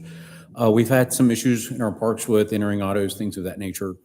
And bringing this up, one of the concerns I have as your police chief is that parks are particularly vulnerable areas. So we've not had any what I would call serious crimes in the parks, but this is a way to just provide some attention as we develop out our park system to also provide safety to our parks. Okay, is this something, I guess I understand what we do on the roads with our public safety ambassadors, and I know we approved that a few years ago. I'm just trying to understand the need and the full-time usage, even as we go into fall and other seasons where maybe the parks are not really that busy. Is this something we see other cities doing? Because, for example, I know on the Big Creek Greenway, lots of traffic, lots of people down there, but they don't have, as far as I know, people patrolling that. What they do have is they have solar-powered, like 911 access points. So if there ever was an issue, somebody would have access to a phone if that was an issue. I do know that Roswell did at one point have parks police, and I understand that they have placed those duties into the fold of the police department now, and it's managed through the police department. So that'd be one example of that. And with this too, and talking with our Parks and Rec director, this would be an opportunity too to have someone on those trails all the time, constantly driving through the trails on these electric bicycles. To also look for safety hazards such as washout areas, things of that nature. Triscapes helps us with that. At this point, they do it on a per service basis, but this will be an opportunity for us to help to maintain those areas and get back to parks and report any issues that we found. Another thing too is, in discussions with the city manager, is that we kind of wanted to pilot this as well to see how it is received with our public. I know sometimes also in discussions with our Parks and Rec director that we have very busy days at our parks with fall seasons and that, and this would provide an opportunity for someone to be dedicated to our parks to ride through, make sure cars aren't broken into, help with any safety issues that might arise, and be able to summon a police officer very quickly. Chief, it's a part-time position, correct? It is a part-time position, yes, sir. And one of the other reasons that I'm seeking something along these lines is, like the chief said, they can be vulnerable areas. And Roswell just had a serious assault on one of their trails last week. It was all over the news, and it was a nice part of Roswell. And I mean, sometimes these things happen. I'd like to at least kind of get somebody out there and start getting a feel for this. And doing it with a part-time, non-sworn police officer is about the cheapest way to do it. You'd see this as something this would be, I don't want to say trial, but something to take a look at and see how it works, so we could assess down the road. Because, and where do you primarily see them actually being? What trails would we be using them on? I would put them on any trail. I'm sorry to me to cut you off, Chief. I would put them on any trail that is heavily used by pedestrians. So the former Milton Country Club, I'm sorry. Milton City Park and Preserve. Down at La Capani, I would put them up in Birmingham Park on some of the more accessible trails. And I would get them out into the new, even though it's going to be equestrian, have them have a presence at the new one at Birmingham and Freemanville. We sometimes just having the presence out there is enough of a deterrent, which is why originally we wanted to go with 3, because you'd have more coverage. But we can certainly do the 1 and even get feedback from this person. And then at mid-year, talk about, okay, what are the positives? What are the negatives? Where can we improve? And maybe we'll find out that 1 is enough. All right, any other questions? Okay. Thank you. No public comment. So I guess with that, I'll open up for a motion. Mr. Mayor, I'll make a motion that we approve agenda item number 22-271 am I in the right place? Okay. To include the way you look, to include the recommendations of our city manager to put $294,363 into the pay-as-you-go fund until such time it is utilized under this budget. Second. Okay, I have a motion from Councilmember Cookerly and a second from Councilmember Moore to approve agenda item number 2022-271 with the recommended changes that were presented in the motion. Any council discussion? All in favor, please say aye. Aye. Any opposed? Sorry, Andre, forgot you there. Any opposed? That's okay. All right, that's unanimous. Thank you. Thank you. Can we have a quick editorial comment? Bernadette, thank you very much for your transparency. And you're going out of town tomorrow. And your flexibility. I was on vacation time, sorry. Thank you very much. Appreciate it. Clicked on the vacation. She is priceless. Will the city clerk please stay on the next item? Mayor, that next item is consideration of an ordinance to amend Chapter 4, Article 5, Division 2, Section 4-125 of the Milton Code of Ordinances, alcoholic beverages, to update and clarify requirements for alcoholic beverage licensing in the city of Milton. It was first presentation at the September 7th regular city council meeting, discussed at the September 12th work session council meeting. It's agenda item number 22272. Our city manager, Mr. Stephen Krokoff. Good evening, Mayor and Council. I'm before you tonight to introduce a proposed amendment to Milton's alcohol code that would allow for distilleries, microdistilleries, breweries, and microbreweries to either receive or apply for Sunday sales of their respective products by the drink. The objectives for tonight's presentation there's going to be two of them. First, I'd like to determine if the council would like to permit micro distilleries and distilleries, microbreweries and breweries to conduct Sunday sales by the drink and package. And if so, would the council like to incorporate that ability into the manufacturing alcohol license or separate it out into a Sunday sales license? So Sunday sales by the drink in Milton. In Milton, pursuant to state law and the City of Milton's referendum regarding Sunday sales, businesses that would like to serve alcohol by the drink on Sundays, they must derive a minimum of 50% of their total annual gross sales from the sale of prepared food and meals. This means that should an establishment meet the criteria, they could apply to the council for a Sunday sales license. It is not automatically granted. I remind you of, we went over this a week or so ago regarding prepared food and meals. Currently, the state definition for prepared food and meals is food that is sold in a heated state or heated by the seller, food with two or more food ingredients mixed or combined by the seller for sale as a single item, or food sold with eating utensils provided by the seller, including plates, knives, forks, spoons, glasses, cups, napkins, or straws. A plate does not include a container or packaging used to transport the food. However, unlike Sunday sales, where Milton passed a referendum determining what would qualify, the council has the ability to further regulate and redefine prepared food and meals if it so wishes. So you'll recognize this slide. Manufacturers of distilled spirits, we're talking about micro distilleries and distilleries for the purposes of the conversation this evening. As you know, the Planning Commission has recommended that we move forward with only micro distilleries. They are manufacturers of distilled spirits that may sell a limited amount of the products they produce directly to the public by the drink and by the package. Currently, micro distilleries may manufacture no more than 15,000 barrels of distilled spirits per calendar year. The Planning Commission is recommending reducing that number to 3,000 barrels per calendar year. A barrel in distilled spirit terms is 53 gallons, and the current hours are Monday through Saturday, 9 a.m. to 10 p.m. Microbreweries, they are manufacturers of malt beverages, and they may sell a limited amount of the products that they produce directly to the public by the drink and by the package. Current code restricts microbreweries from manufacturing more than 15,000 barrels of malt beverages per calendar year. The Planning Commission is recommending reducing that quantity to 3,000 barrels per calendar year. A barrel in malt beverage terms is 31 gallons, and the current hours are the same, Monday through Saturday, 9 a.m. to 10 p.m. And I'll run through the slides real quick because they did change from the last meeting. So the locations are the same. This is what the Planning Commission is recommending by use permit, and to be located in the Crabapple Form-Based Code in T5 and Deerfield Form-Based Code in T5 and T6.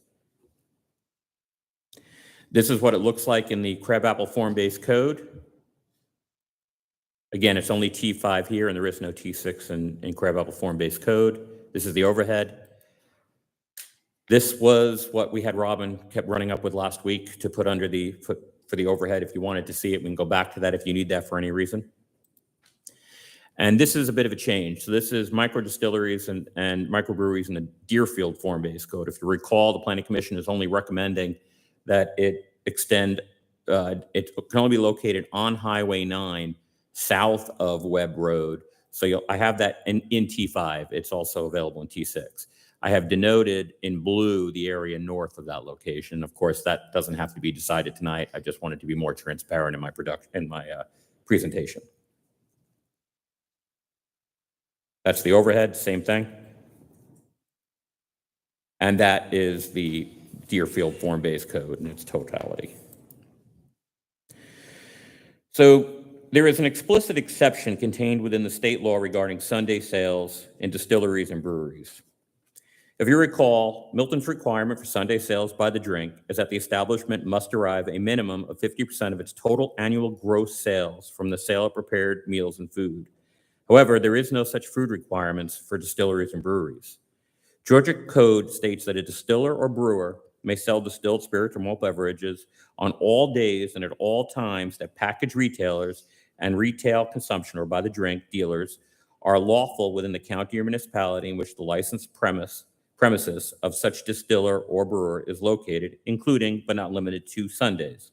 So what does that mean? It means that the state code is making an exception to the 50% requirement of the prepared food or meals for Sunday sales by the drink in distilleries and breweries. It does not mean that they are entitled to Sunday sales, merely that they are eligible for Sunday sales.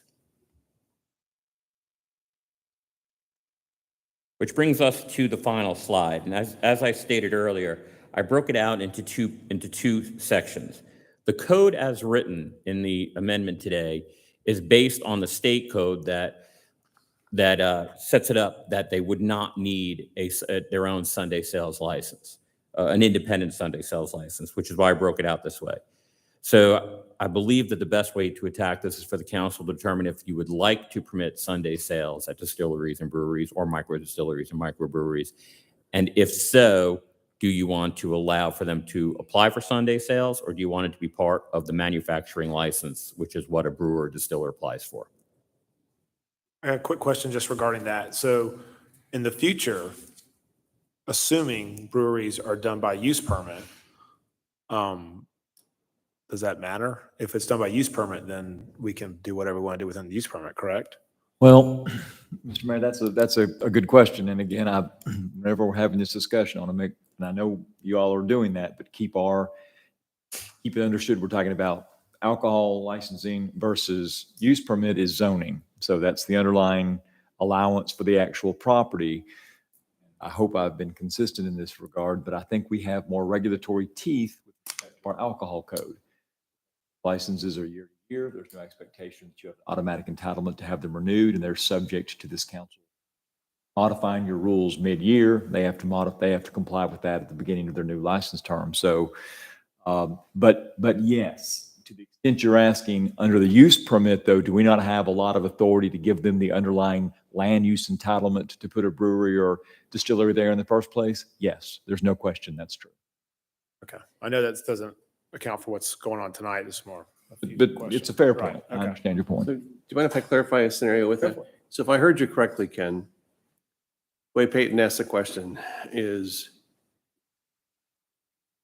if we approve Sunday sales tonight, we still have the authority under the use permit to allow or not allow Sunday sales when an application comes forward? Well, Or- I mean, and that's going to be a challenging question for me to answer on the fly, because it's going to depend upon how we set up the use permit itself. Right. But I will tell you this, you're going to have the ability to deny a use permit for a distillery or a brewery if the location is not correct. However, In its entirety, not necessarily based on Sunday sales, but. That's right, but in its under entirety. the use permit gives us that authority. It's going to be challenging, though. And maybe I can get there. I'm still sort of a work in progress, but let's say you have this chapter 4, this alcohol-based entitlement, that if you're a brewery or a microbrewery, you can do Sunday sales. And that's in our code. Right. then they come to you for the related cup to be able to actually put the business there in the first place. And you make a motion to say, we approve the cup, but no Sunday sales. Even though a few pages back in the code, it suggests that in chapter 4, they can do that. That's where I'm going to have to get comfortable, simply so we're not throwing out mixed messages. And so when I talked to the city manager about this very issue today, it was, if we're going to be able to call balls and strikes that way under our land use code, we're going to have a pretty compelling reason of why there's going to be some micro distilleries that have that allowance and some that don't. So, good, Paul, real quick, is the question to cure that problem, to the city manager's point, to separate them out. They apply separately for Sunday sales in the future. Is that? That's what he and I talked about, that you would basically come in under the alcohol code and get your general microbrewery authorization, but there's like another section of the alcohol code that would allow that additional Sunday sales element. That'll cost more. There'll be another fee for that if you want that.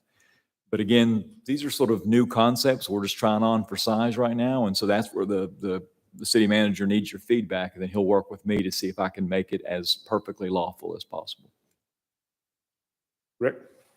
I guess along that same line, we've gone down changes in our alcohol ordinance, and we've run afoul in a few places where we're dealing with some challenges.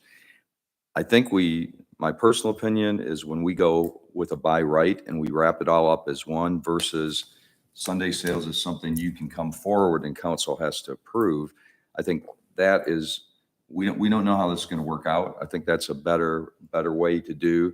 Allow the distillery the right to go be built in certain areas and then to have their alcohol license. But then the addition of Sunday sales, my view is I'd like to see that separate, as a separate license. Steve, this is sort of on track, but a little bit different question. Is one of the public comments we received tonight was about the timing of this versus waiting until Chapter 4 and Chapter 64 are combined. Can you take a minute and explain why this is tonight and not being paused until we get to the Chapter 64 combined opportunity to talk about it? Only because this got into motion before that did. Okay. Thank you. And what happens tonight is what we're current brewery. We only have one current brewery it will affect, correct? We do only have one, and as far as I know, we still don't have anybody seeking another one. Okay. I've heard buzz, but I haven't seen any official. It's under the moratorium. You have more on your presentation, or Carol? And this came before Planning Commission at what point? What's the backstory on Planning Commission? And The Planning Commission was more about zoning and locations of where these various uses would be. Mhm. They wouldn't necessarily have contemplated Sunday sales and those types of uses with these various types of businesses. okay, so this piece of it did not come up with our Planning Commission? It did not, and it would not have, because distilleries and breweries currently can only operate from Monday through Saturday. Yeah. All right, do you have any more on your presentation before we have public comment? I do not have anything more in the presentation. Y'all okay with public comment right now? Okay. Tammy, if you could please call the first speaker. I'd like to invite Amy Noel Hagood to the podium, please.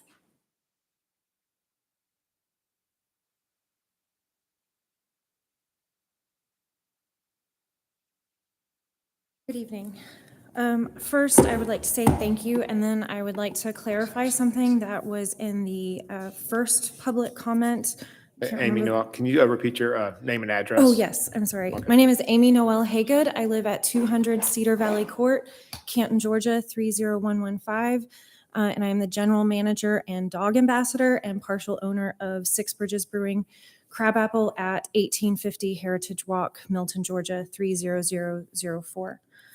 I would like to clarify a comment or a point made in a comment from, I can't remember the lady's name.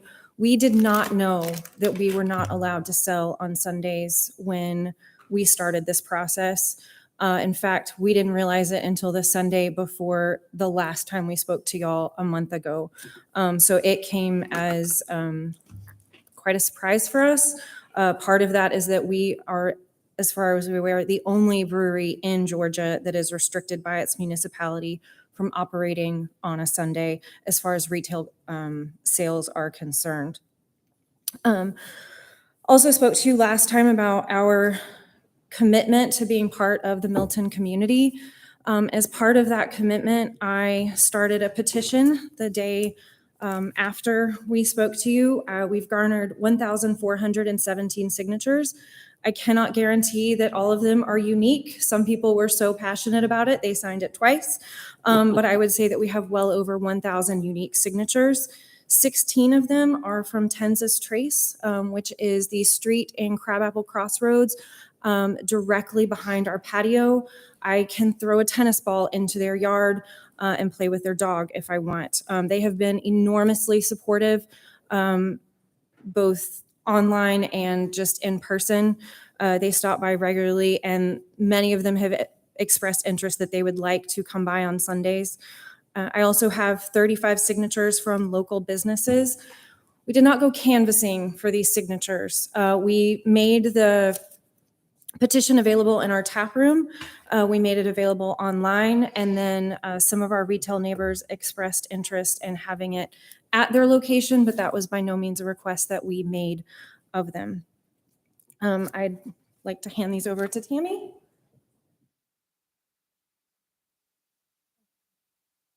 Okay.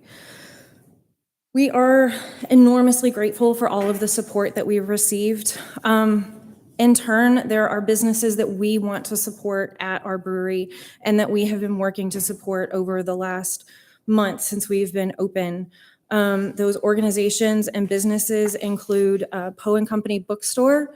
We are launching a book and beer pairing with them. In fact, we launched it a couple of weeks ago at our Milton Honey Brown Ale event, which was also thrown in conjunction with the Milton Bee Club and Milton Honey Farm. We regularly host the Milton Bike Club on Thursday evenings. They've been enormously supportive. Mike Moss, I don't know if I'm allowed to say his name, sorry, Too late. has personally been very supportive, and we appreciate that. This past Saturday, we were at the Milton Historical Society Shindig.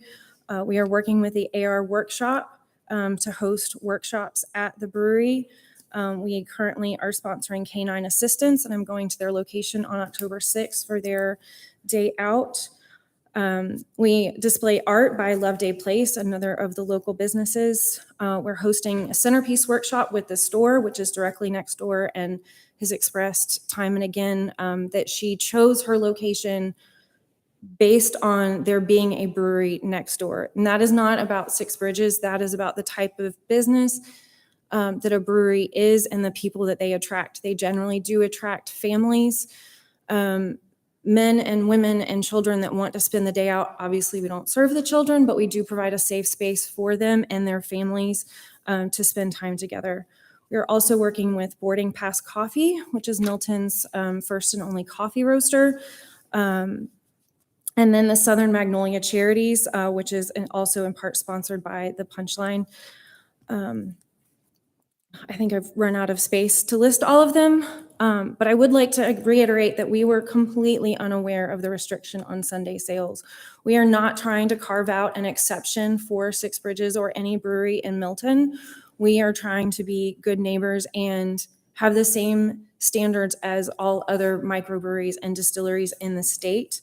And we have gone out of our way to partner with Spice Right Barbecue. Their kitchen is unfortunately not yet open, but we will have food on site. That is 1 minute. in our best interest, and Sunday sales on our part was certainly part of the business model that we presented to them. So us not being open on Sunday not only hurts our business, but it hurts the business partner that we have forged throughout this process. So I guess not really on their behalf, but I would just like to express that this also affects another local business very, very directly. And last but not least, I would like to present you our first dollar, framed and given to us by one of our neighbors on Tenz's Trace, who was extraordinarily excited that we are there. They walk to us all the time, and they filled this out. They brought this to us because they're so passionate about us being there. So, and they might have signed the petition twice. So thank you very much. Thank you. Thank you. Mayor, I'd like to next call Mr. Make sure I say it right. Clay Gridley to the podium, please.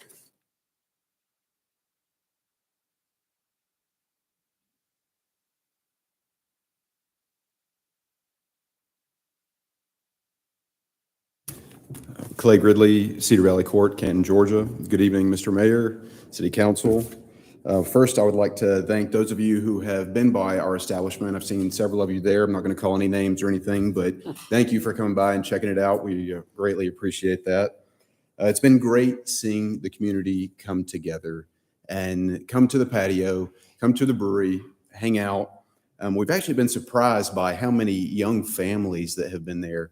And it may sound silly, but we've had to go out and buy children's toys to keep them from getting into things. You know, they've been getting on the hill and all kinds of stuff. So we bought the Connect 4, the ring toss and bubbles and all kinds of stuff. So, you know, it's not a bar where people are there taking shots and, you know, whatever the rest that goes with it. But, you know, it is a place for the community to come together, to converse, to chat with one another. So it's a beautiful thing to see from my perspective.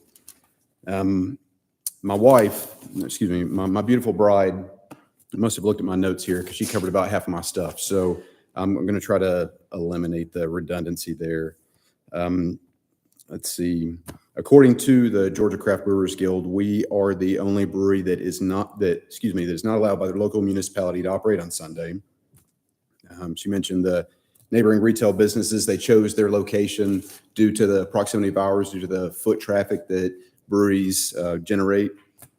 There are 3 breweries in the state that elect to be closed on Sunday, but they also they're all 3 closed Sunday through Wednesday. So that's their own. Let's see. We've had, you know, plenty of guys come by and say they want to watch NFL there on Sunday. So we hope to be able to provide that for them. So, and then lastly, our operations on Sunday would be limited to retail sales and not manufacturing. So that's all I've got. I think she covered the rest, but I appreciate your consideration. Thank you. Thank you. Yeah. Any more speakers, Tammy? That concludes public comments. Okay. I will close public comment. Open it for council discussion or more questions for Steve. Okay. Go ahead, Paul. Go ahead. I'll go ahead and say something about it. Well, go for it, Rick. Could we just get a clarification on the statement about our staff not actually telling someone in the application process that they didn't get Sunday sales? I'm not sure I got the question. Okay, the question is, there was a statement made that staff did not explain when the applicant came forward and said that they were going to open their establishment, that they were not entitled to Sunday sales. I think that's been stated a couple of times. So I'd like your perspective. Tell us, is that actually what happened, or? I don't know exactly what occurred on the front end of this. I know there was a decent amount of confusion as to what was and was not allowed on the part of the proprietor. We haven't changed our regulations from the get-go. I know there was some communications early on regarding Sunday sales. I just, you know, miscommunications occur. Any other questions? Paul?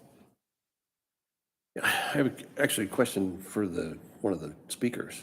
That's okay. I guess we need is council okay with bringing the proprietor up? Okay. Which one, Clay or Amy? Actually, either one. It has to do with your hours of operation. If you don't mind, one of you coming to the mic.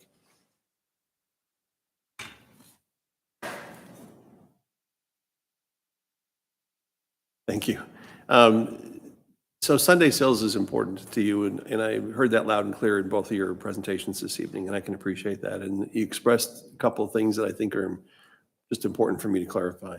One of them is the support of other businesses that chose their location to be near you guys in particular. Are all of those businesses open on Sundays? I know one is. I also know they're all allowed to be open on Sundays. And if we decide to have a joint event, which we have discussed amongst the 5 or 6 of us, and together with our landlord, that some of those events might occur on a Sunday. But it's also just about general foot traffic. So even if they are not open on a Sunday, if there's foot traffic, people may choose to come back later in the week when they are open. Okay. The second question has to do with the, it's not a relationship, it's not a formal agreement with the potential food source next door. But how, can you just take a moment and explain to me when, if and when they are eventually open, how will that relationship work? I have been to Six Bridges and I was on the patio and had a beer. So, and it was good. Thank you. Would they be serving on that patio as well? Would it be a shared area? And this is not Sunday sales related, but just want to make sure I Right. understand the. So I want to make sure, you said something about it not being a formal, or it I is. think I understood you to say that you didn't have a formal business relationship with them. We do, we have a lease. So we have a contract. They are a subtenant. So yes, we are contractually obliged to one another to operate in a particular way. So they're our subtenant, and we operate the front of house, what customers see, everything from the paint on the walls to the furniture, cleaning the bathrooms. We operate all of that inside both tap rooms and the patio and the rooftop. So people can order their food from Spiced Right, and they can eat it anywhere within our premise. And we encourage that so that people feel free to move between buildings. Maybe one spouse wants to watch a football game and the other one doesn't, or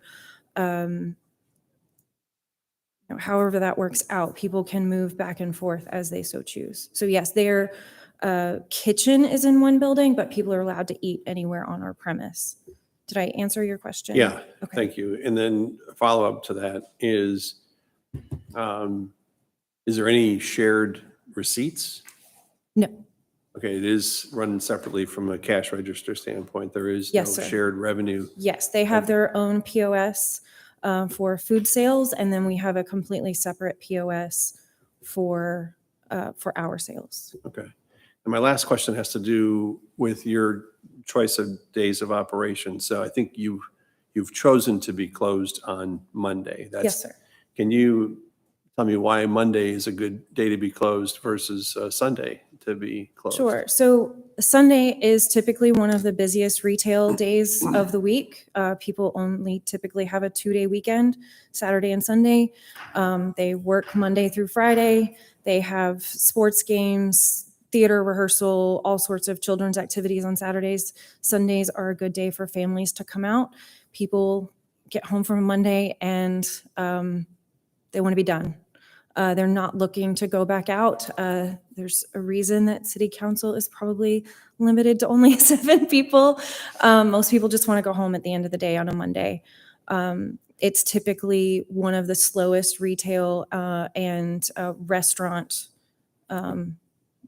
nights. And it's pretty conventional for breweries to choose to be closed on a Monday for that reason. It just doesn't.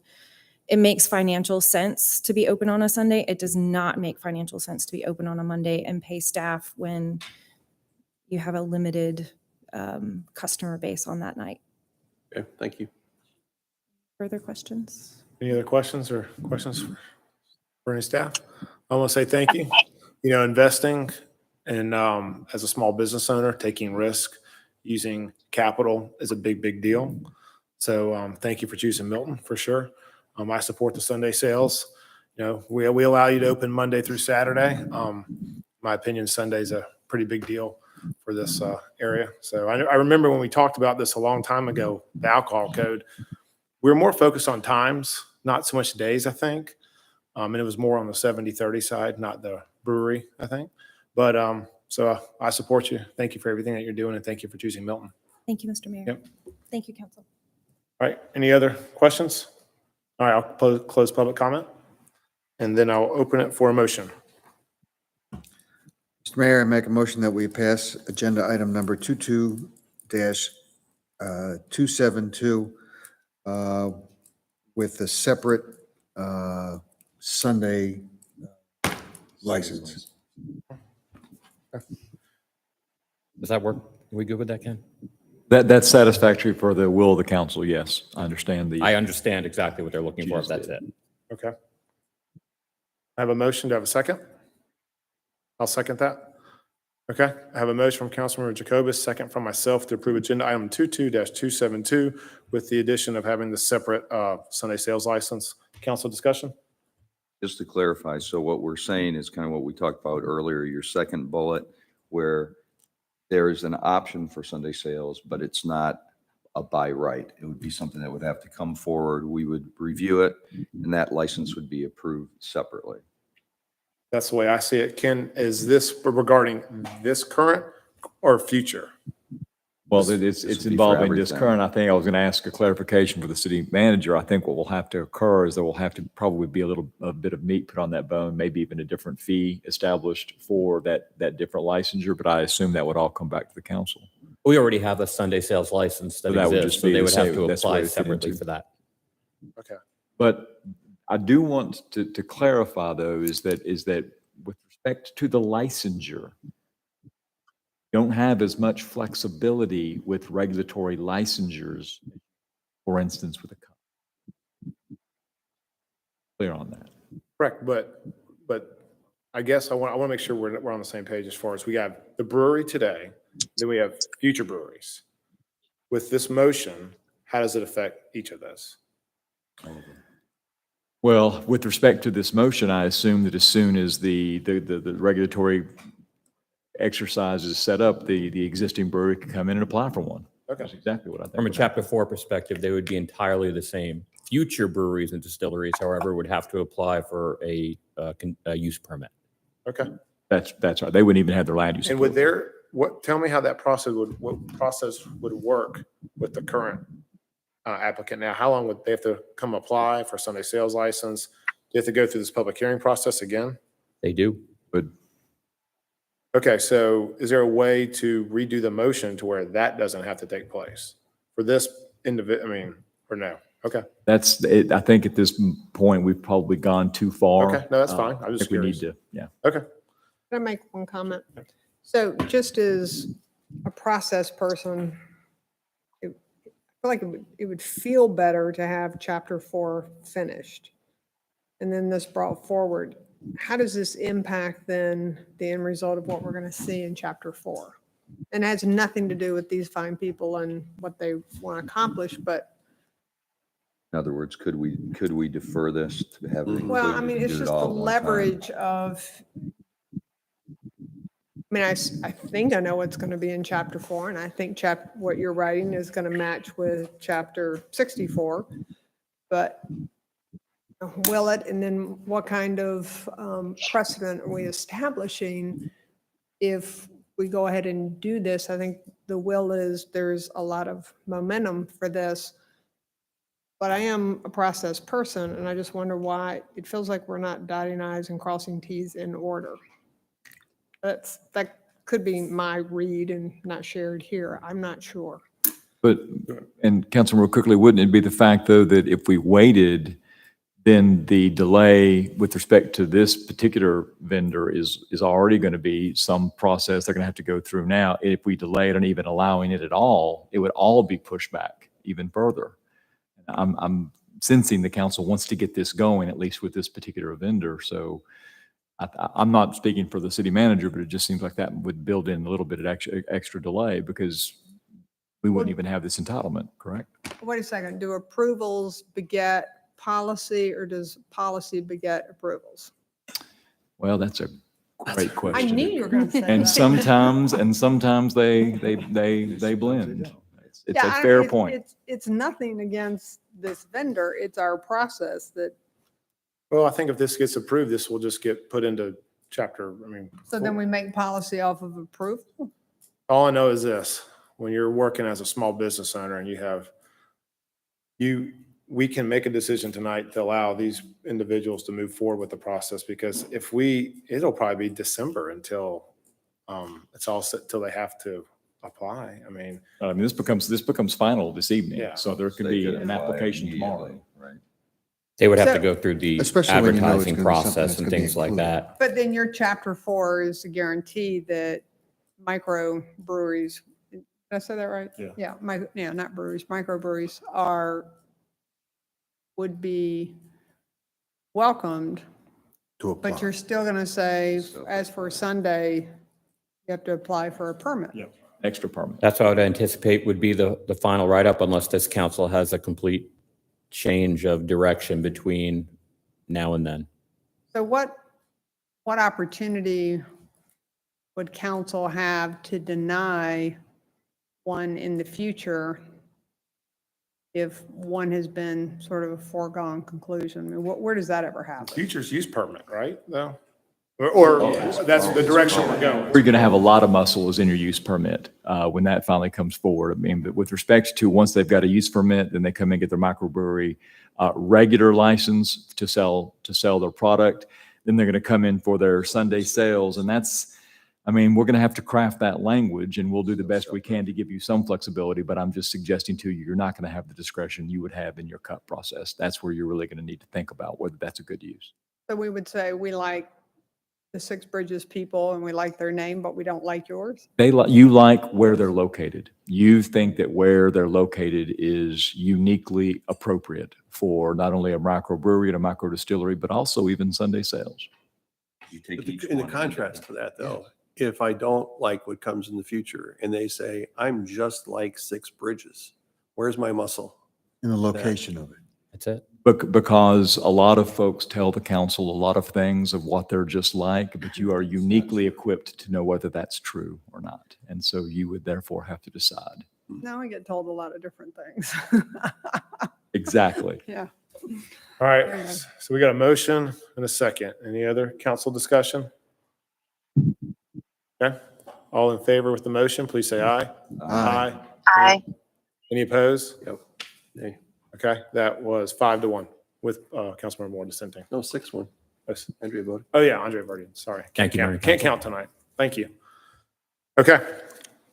We will move on to the next item. Will the city clerk please sound it?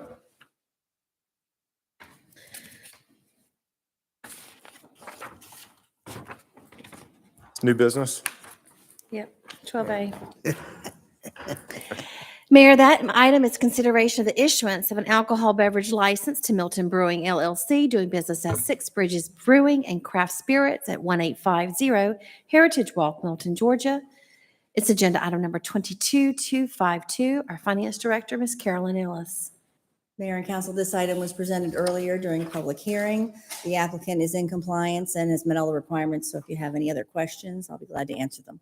Okay. Any public comment? No, sir. Okay, I'll close public comment. Any questions for Ms. Karen? Okay. I'll open it for a motion. Mayor, I'll make a motion that we approve agenda item 22-252. Second. Okay, I have a motion from Councilmember Moore, a second from Councilmember Jacobus to approve agenda item number 22-252. Any council discussion? All in favor, please say aye. Aye. Any opposed? Okay. That's unanimous. Thank you. Mayor, that next item is consideration of the issuance of an alcohol beverage license to Don't Eat My Mango LLC, doing business as Ichiban at 5306 Windward Parkway, Suite A in Milton. It's agenda item number 22291. Finance Director, Ms. Karen Ellis. This item was also presented earlier during public hearing, so if you have any other questions, I'm here to answer them. All right, any public comment? No, sir. All right, I'll close public comment. Any questions? Okay, I'll open it for a motion. Mr. Mayor, I make a motion that we approve agenda item number 22-291. Second. Okay, I have a motion from Councilmember Jacobus and a second from Councilmember Moore to approve agenda item number 22-291. Any council discussion? All in favor, please say aye. Aye. Any opposed? Aye. Okay, that's unanimous. Thank you. Thank you. Will the city clerk please say on the next item? Mayor, that next item is consideration of a resolution supporting an application to the Georgia Environmental Protection Division for the Recycling, Waste Reduction, and Diversion Grant as part of the Solid Waste Trust Fund Grant Program. Agenda item number 22292. Miss Emily Groff. Good evening, Mayor and Council. Tonight we have for you a review of an application and proposed project to increase our recycling options in the city, and a resolution to approve such measures through a Georgia Environmental Protection Division grant. First, I'll go over some highlights of the grant and the application process, and then we'll go over the proposed project and the relevant timelines and implementation strategies. And lastly, we'll be looking for guidance on the direction of the grant application and the proposed project, as well as matching funds and an approval of the resolution. So just a little background, the Recycling Waste Reduction and Diversion Grant comes from the Solid Waste Trust Fund through the Georgia EPD, Environmental Protection Division. This grant is similar to one that was released in the early 2000s.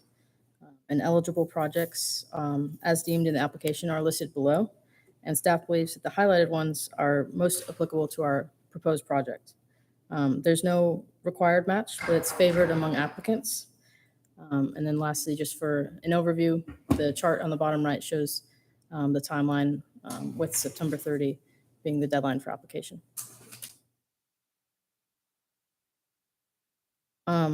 Just a few more highlights as far as the grant and application that we'll need to cover in the application is that we'll need to describe the need and objective of the project, as well as the proposed project and implementation timeline.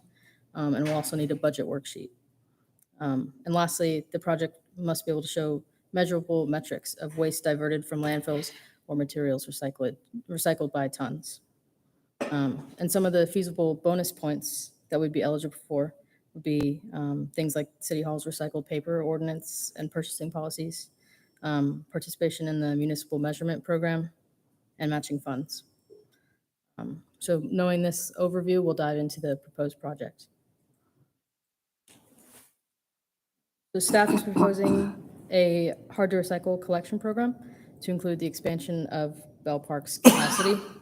We'll be explaining these as two ideas, but it will be as part of one application to boost recycling citywide. The collection bins would be located at various city facilities, and a bigger bin would be kept at Bell Park. We'd also have one bigger bin at the Public Works Yard, only accessible to internal staff to use more of storage for larger quantities that will be coming from the smaller collection bins at city facilities. And that bin will kind of hold the larger amount of materials until they're ready to be recycled.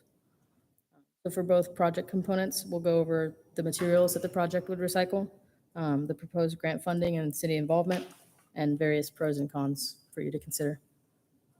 And here on the right are just kind of some pictures that you might have seen. Like these collection bins can be found at places like Target and grocery stores.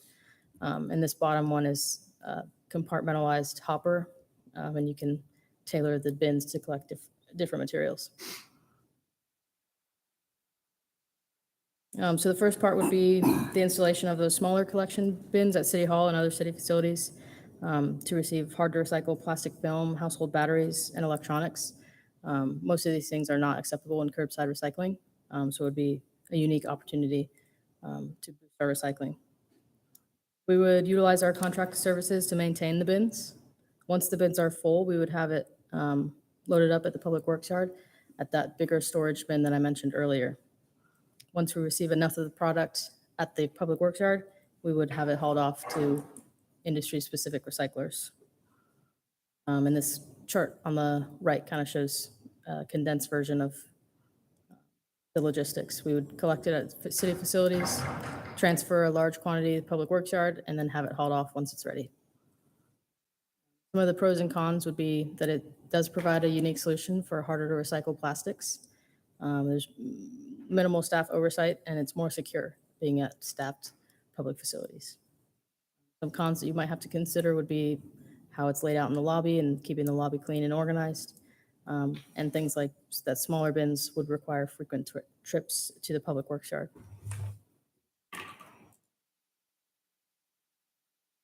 Additionally, we could expand our collections at Bell Park, and this could collect popular household recyclables like cardboard, paper, aluminum cans, or we could also tailor those 3 compartmentalized bins to change as need or interest serves us best.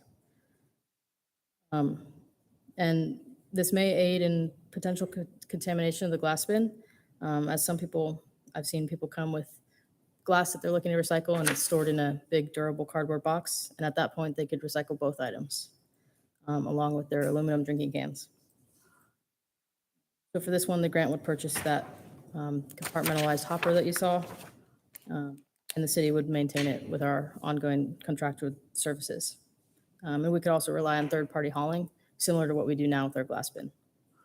So this one is pretty similar to what we have now at Bell Park.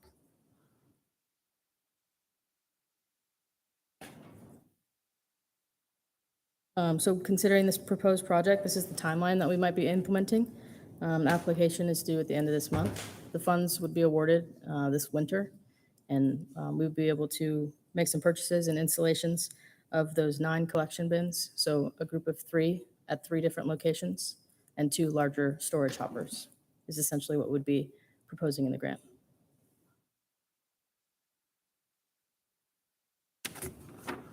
And so tonight, there's a few things to consider is any feedback on the proposed project and the logistics of it, and the staff recommended 20% match found in the resolution as written.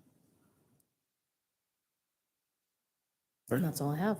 Any questions from Ms. Emily? All right. Thank you. you. Great job. All right, any public comment? No, sir. Okay. I'll open it for a motion. Going once. Twice. Right over here. 22-292. 2292. Mayor, make a motion that we approve agenda item number 22-292 as presented. Second. Okay, have a motion from Councilmember Moore, second from Councilmember Johnson to approve agenda item 22-292. Any council discussion?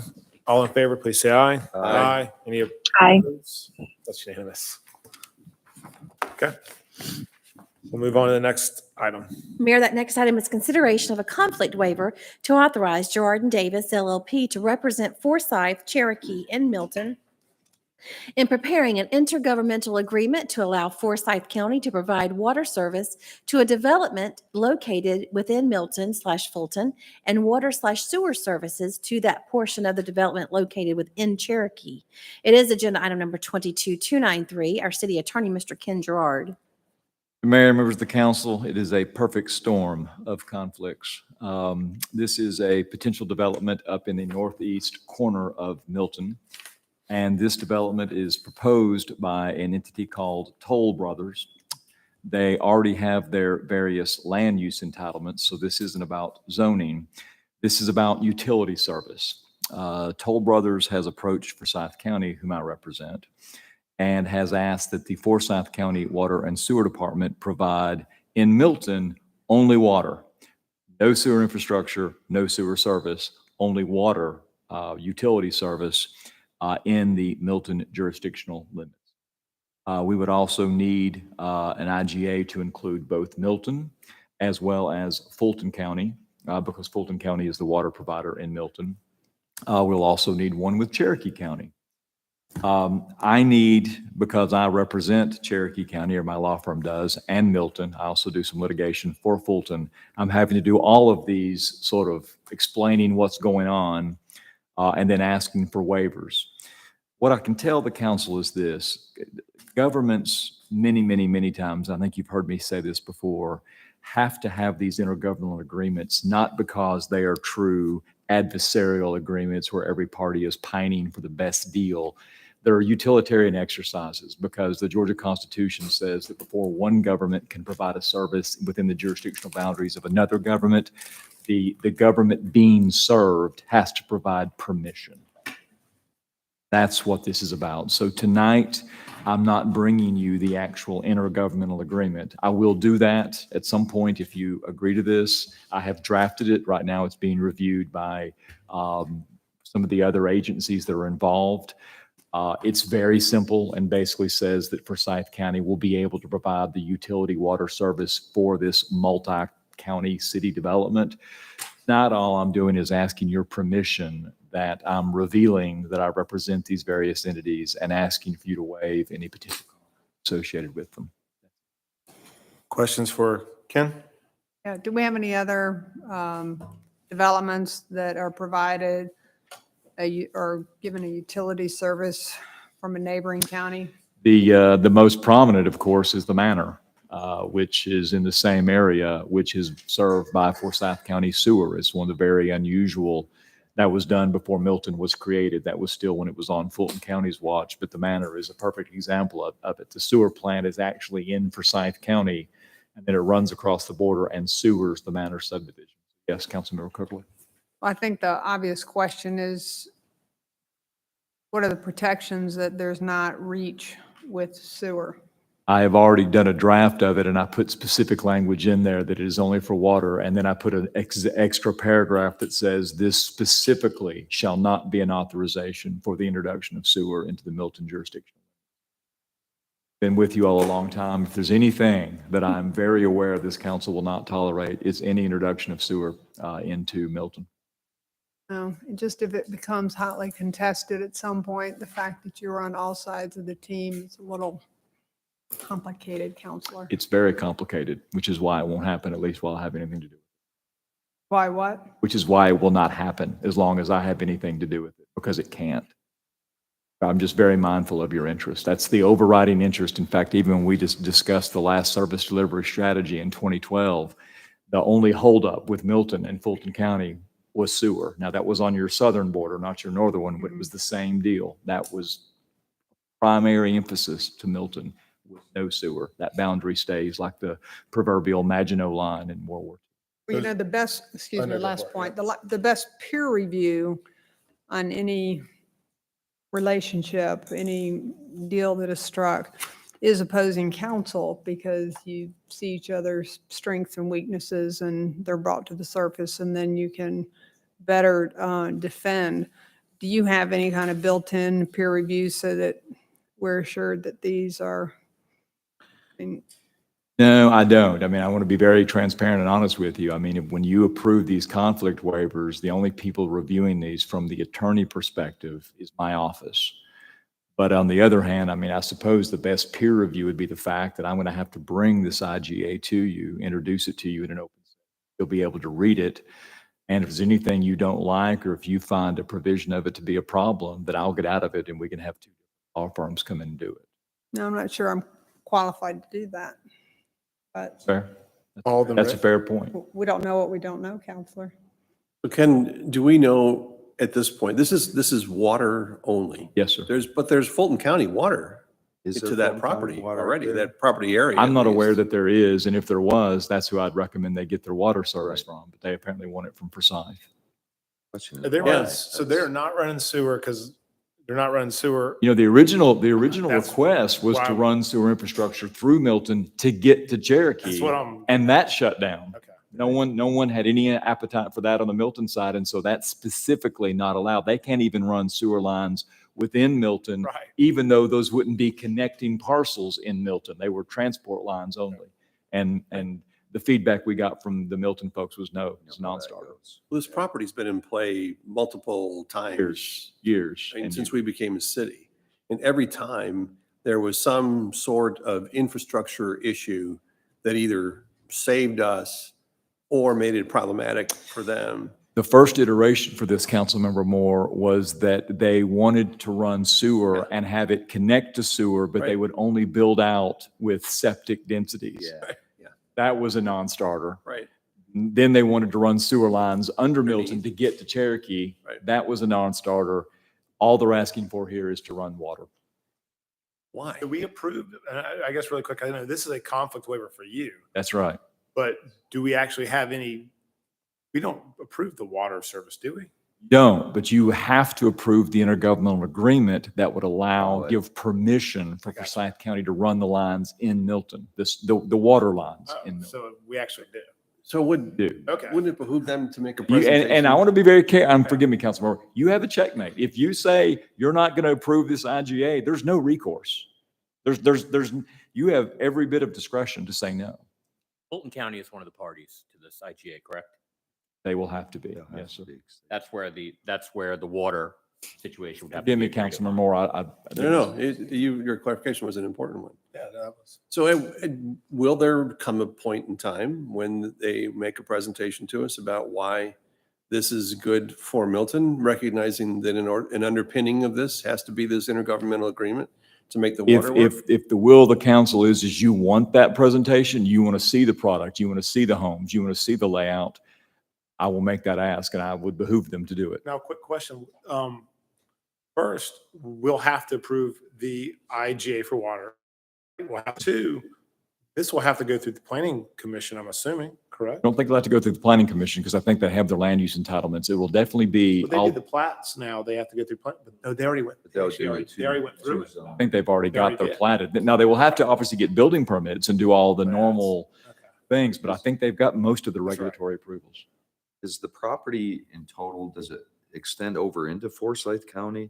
Is that why they're requesting? Right, yeah, there's in To your packet, Forsyth there's an versus Exhibit Fulton? A. I know you can't see it. I didn't bring a PowerPoint, but literally the development, it's All Cherokee, three? Forsyth, Okay. and Milton. So that's probably the Having reason one why. common provider Right. makes a lot of sense, but again, I will do what you want, and I want to emphasize, the IGA is up to you. You have no binding mandate that you have to approve anybody to provide service. And did we already approve, we were talking at one time about making it more restrictive, so we tighten up even where sewer can go by tapping down on our sewer map. Did we do that? There was an additional, Bob had talked to us about that at one time. Urban growth boundary. That's, yeah. Yeah, I we was just, gonna we did say, at the work session. The work Yeah. session. Okay, I apologize. I was it's all good. out of town. at the time. But just to refresh you all's recollection, your sewer intergovernmental agreement with Fulton places full control over any extensions with you, which means you have full control over the lack of any extensions. It looks like we'll have a debate in the future on this Yes, sir. IGA. Okay. I guess I'm confused about why we don't use Fulton water. I don't understand why.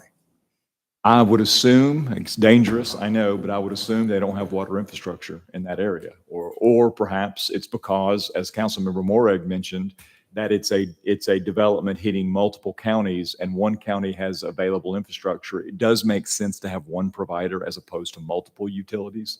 They could have just as easily gone with Fulton, but then requested with Cherokee and with Forsyth to do the IGA and then have one provider being Fulton County sending all the water. Those are fair questions, and they're questions that, since I'm speculating, I'm a little loath to answer as to the why. So if you would like to have the presentation by them, that's perfectly fine with me. Is there any issue in deferring this decision until such time that we have? Absolutely not. See, I think I'd like to know why. Yeah. That's fair. Y'all brought up a lot of Put on good the questions. next, whatever you want, work session or regular meeting, and it won't be me answering your questions. It'll be told. And they can come and they can answer your questions. Because it's not an issue with understanding what's before us. It has to do with you representing all three entities. The IGA. That's where the conflict is. Yes. But the reason why, I guess that's the underlying question. Why wouldn't they just go with Fulton County, especially if the majority of this development that Toll Brothers is building is in Milton and in Fulton County? So does the council want to defer this item until you have that presentation, or the Yes. IGA until you have that presentation? Let's go ahead and defer this. That's fine. It's perfectly fine. Okay. Now, do we need to put a date on it? Yeah, because I want to know when to tell them to come. Yeah. Okay. So Well, when's The our next, first? the Madam next Clerk? meeting is October the 3rd. Okay. That's the next regular. That work for council? Yeah. But do we have to do a request, a formal deferral of this item? I would recommend a and a motion to second. defer it to October 3rd, and I'll have them here. And Kenneth, that does it for their scheduling. October 17th would then be the next regular. Thank you. Or the work session in between. Well, right But we now, if can't the vote. council's okay, I'm going to have Well, them you're come right. to a regular meeting on the 3rd, if that's agreeable. Okay. Is council okay with that? Yeah, for Okay. not a super long presentation. Oh, it's going to be a PowerPoint now. It's gonna be like. I'm gonna have an hourglass, okay? Even on my comments. We'll watch out. I will tell them you want it efficient. Thank you. All right. Given council discussion, I'll open it for a motion. Mr. Mayor, make a motion that we defer agenda item number 22-293 until the October 3rd meeting. Second. Okay. And I forgot to call public comment. Do we have any? We do not, Okay. sir. Any council discussion? Okay, have a motion to approve agenda item 22-293 to the October 3rd regular city council meeting. All in favor, please say aye. Aye. Aye. All right, any opposed? That's unanimous. Thank you, council. All right, thank you. Will the city clerk please have the next item? Mayor, that next item is consideration of intergovernmental agreement between and by and among City of Alpharetta, City of Atlanta, City of Chattahoochee Hills, City of College Park, City of East Point, City of Fairburn, City of Hateville, City of Johns Creek, City of Milton, City of Mountain Park, City of Palmetto, City of Roswell, South Fulton, and Sandy Springs for sharing of certain costs related to local option sales tax known as loss negotiation with Fulton County, Georgia. It's agenda item number 22294. City Manager, Mr. Stephen Krokoff. Good evening again, Mayor and Council. Before you for consideration is an intergovernmental agreement, or IGA, for a cost-sharing agreement between all 15 of the Fulton County cities for the purposes of engaging two companies to assist with public relations and education related to the local option sales tax or loss negotiations. The cost-sharing agreement is based upon each city's percentage of the total population of the 15 participating cities. Milton's population accounts for 3.871% of the total population, and the cost for services is not to exceed $210,000, making Milton's maximum liability $8,129.10.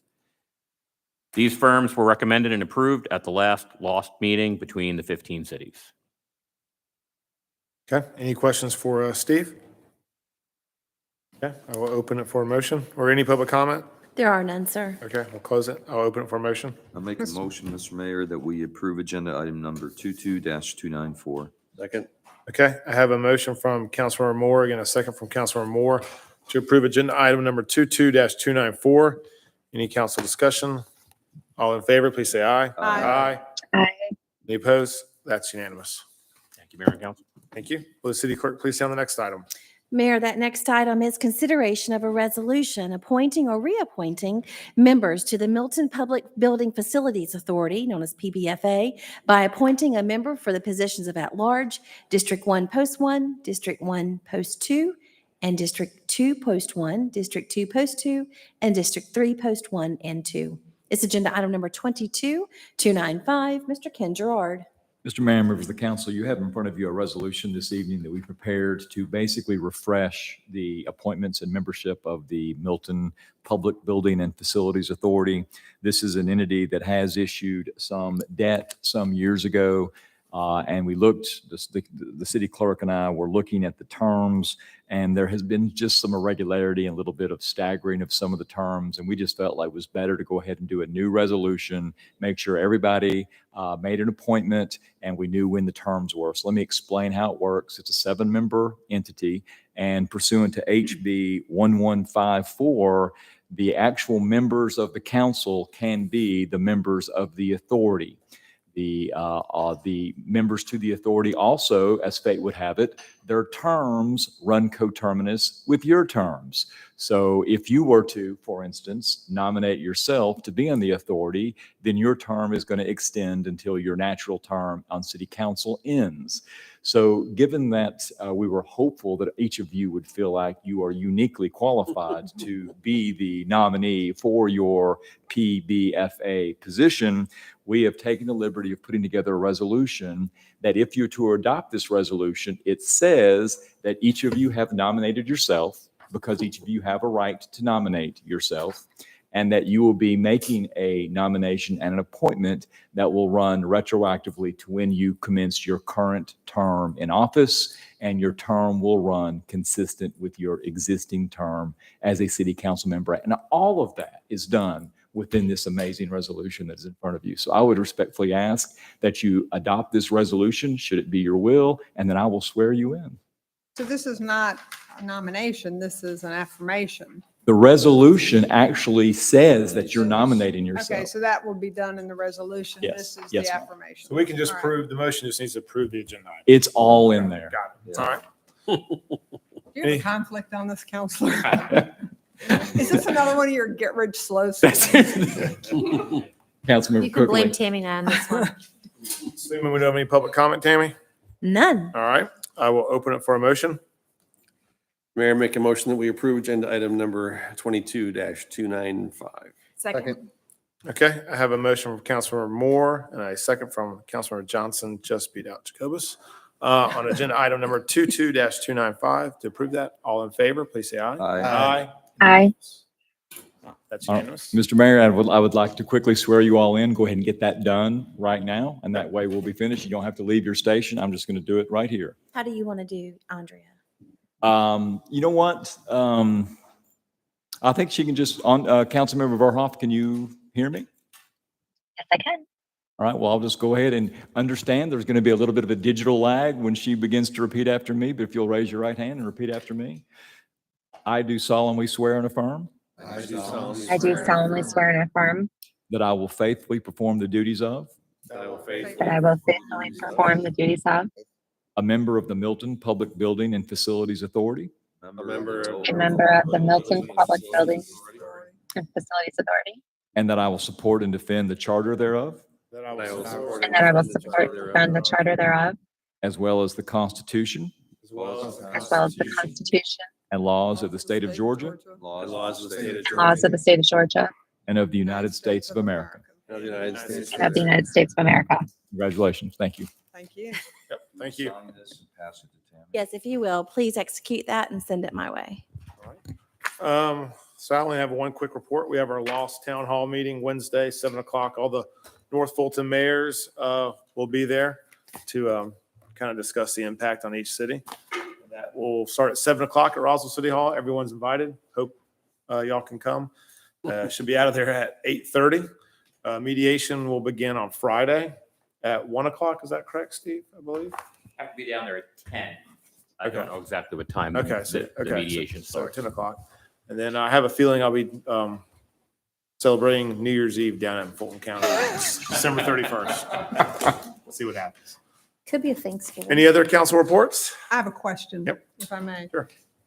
Is there a reason that our committees don't report in? I mean, occasionally we've had the equestrian committee come in, but like when planning commission does or deals with something pivotal, it just seems like we can get communications one-on-one with the people that are our appointees, but why do we not bridge it all together and then have better continuity of where these groups are and what they're doing? Is that an open, is anybody, I'm very interested in that because I feel like we're siloed. Does anybody care about that? Yeah, I think it's a good idea because we had the equestrian committee come and actually ran into Tony Rich. I think he wants to get on the agenda maybe in November, but planning commission, the trails and advisory committee, I'm sure they'll do something, but.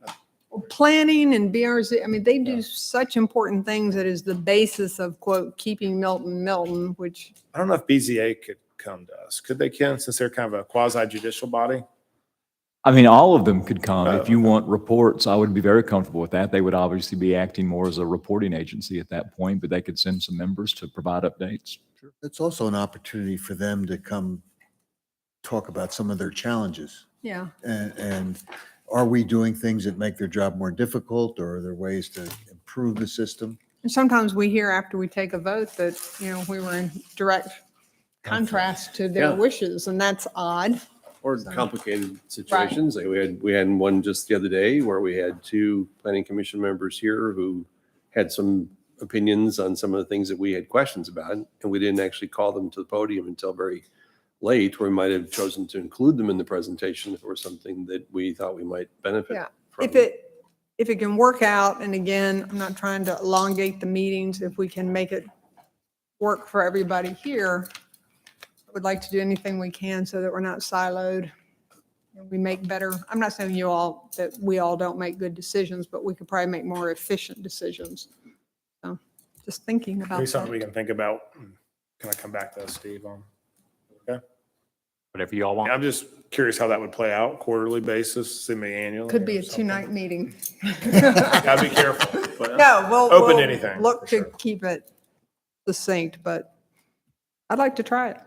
I think We could. that's a great Got idea. a lot of people who are working on our behalf, and I think they need to be heard. So, Anything else Thank you from- all. Council, anybody else? Good. All right, I have a motion to adjourn. So moved. Second? Second. I beat you.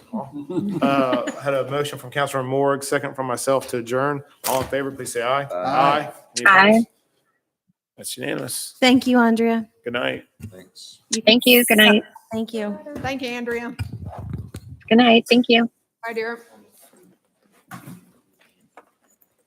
See ya.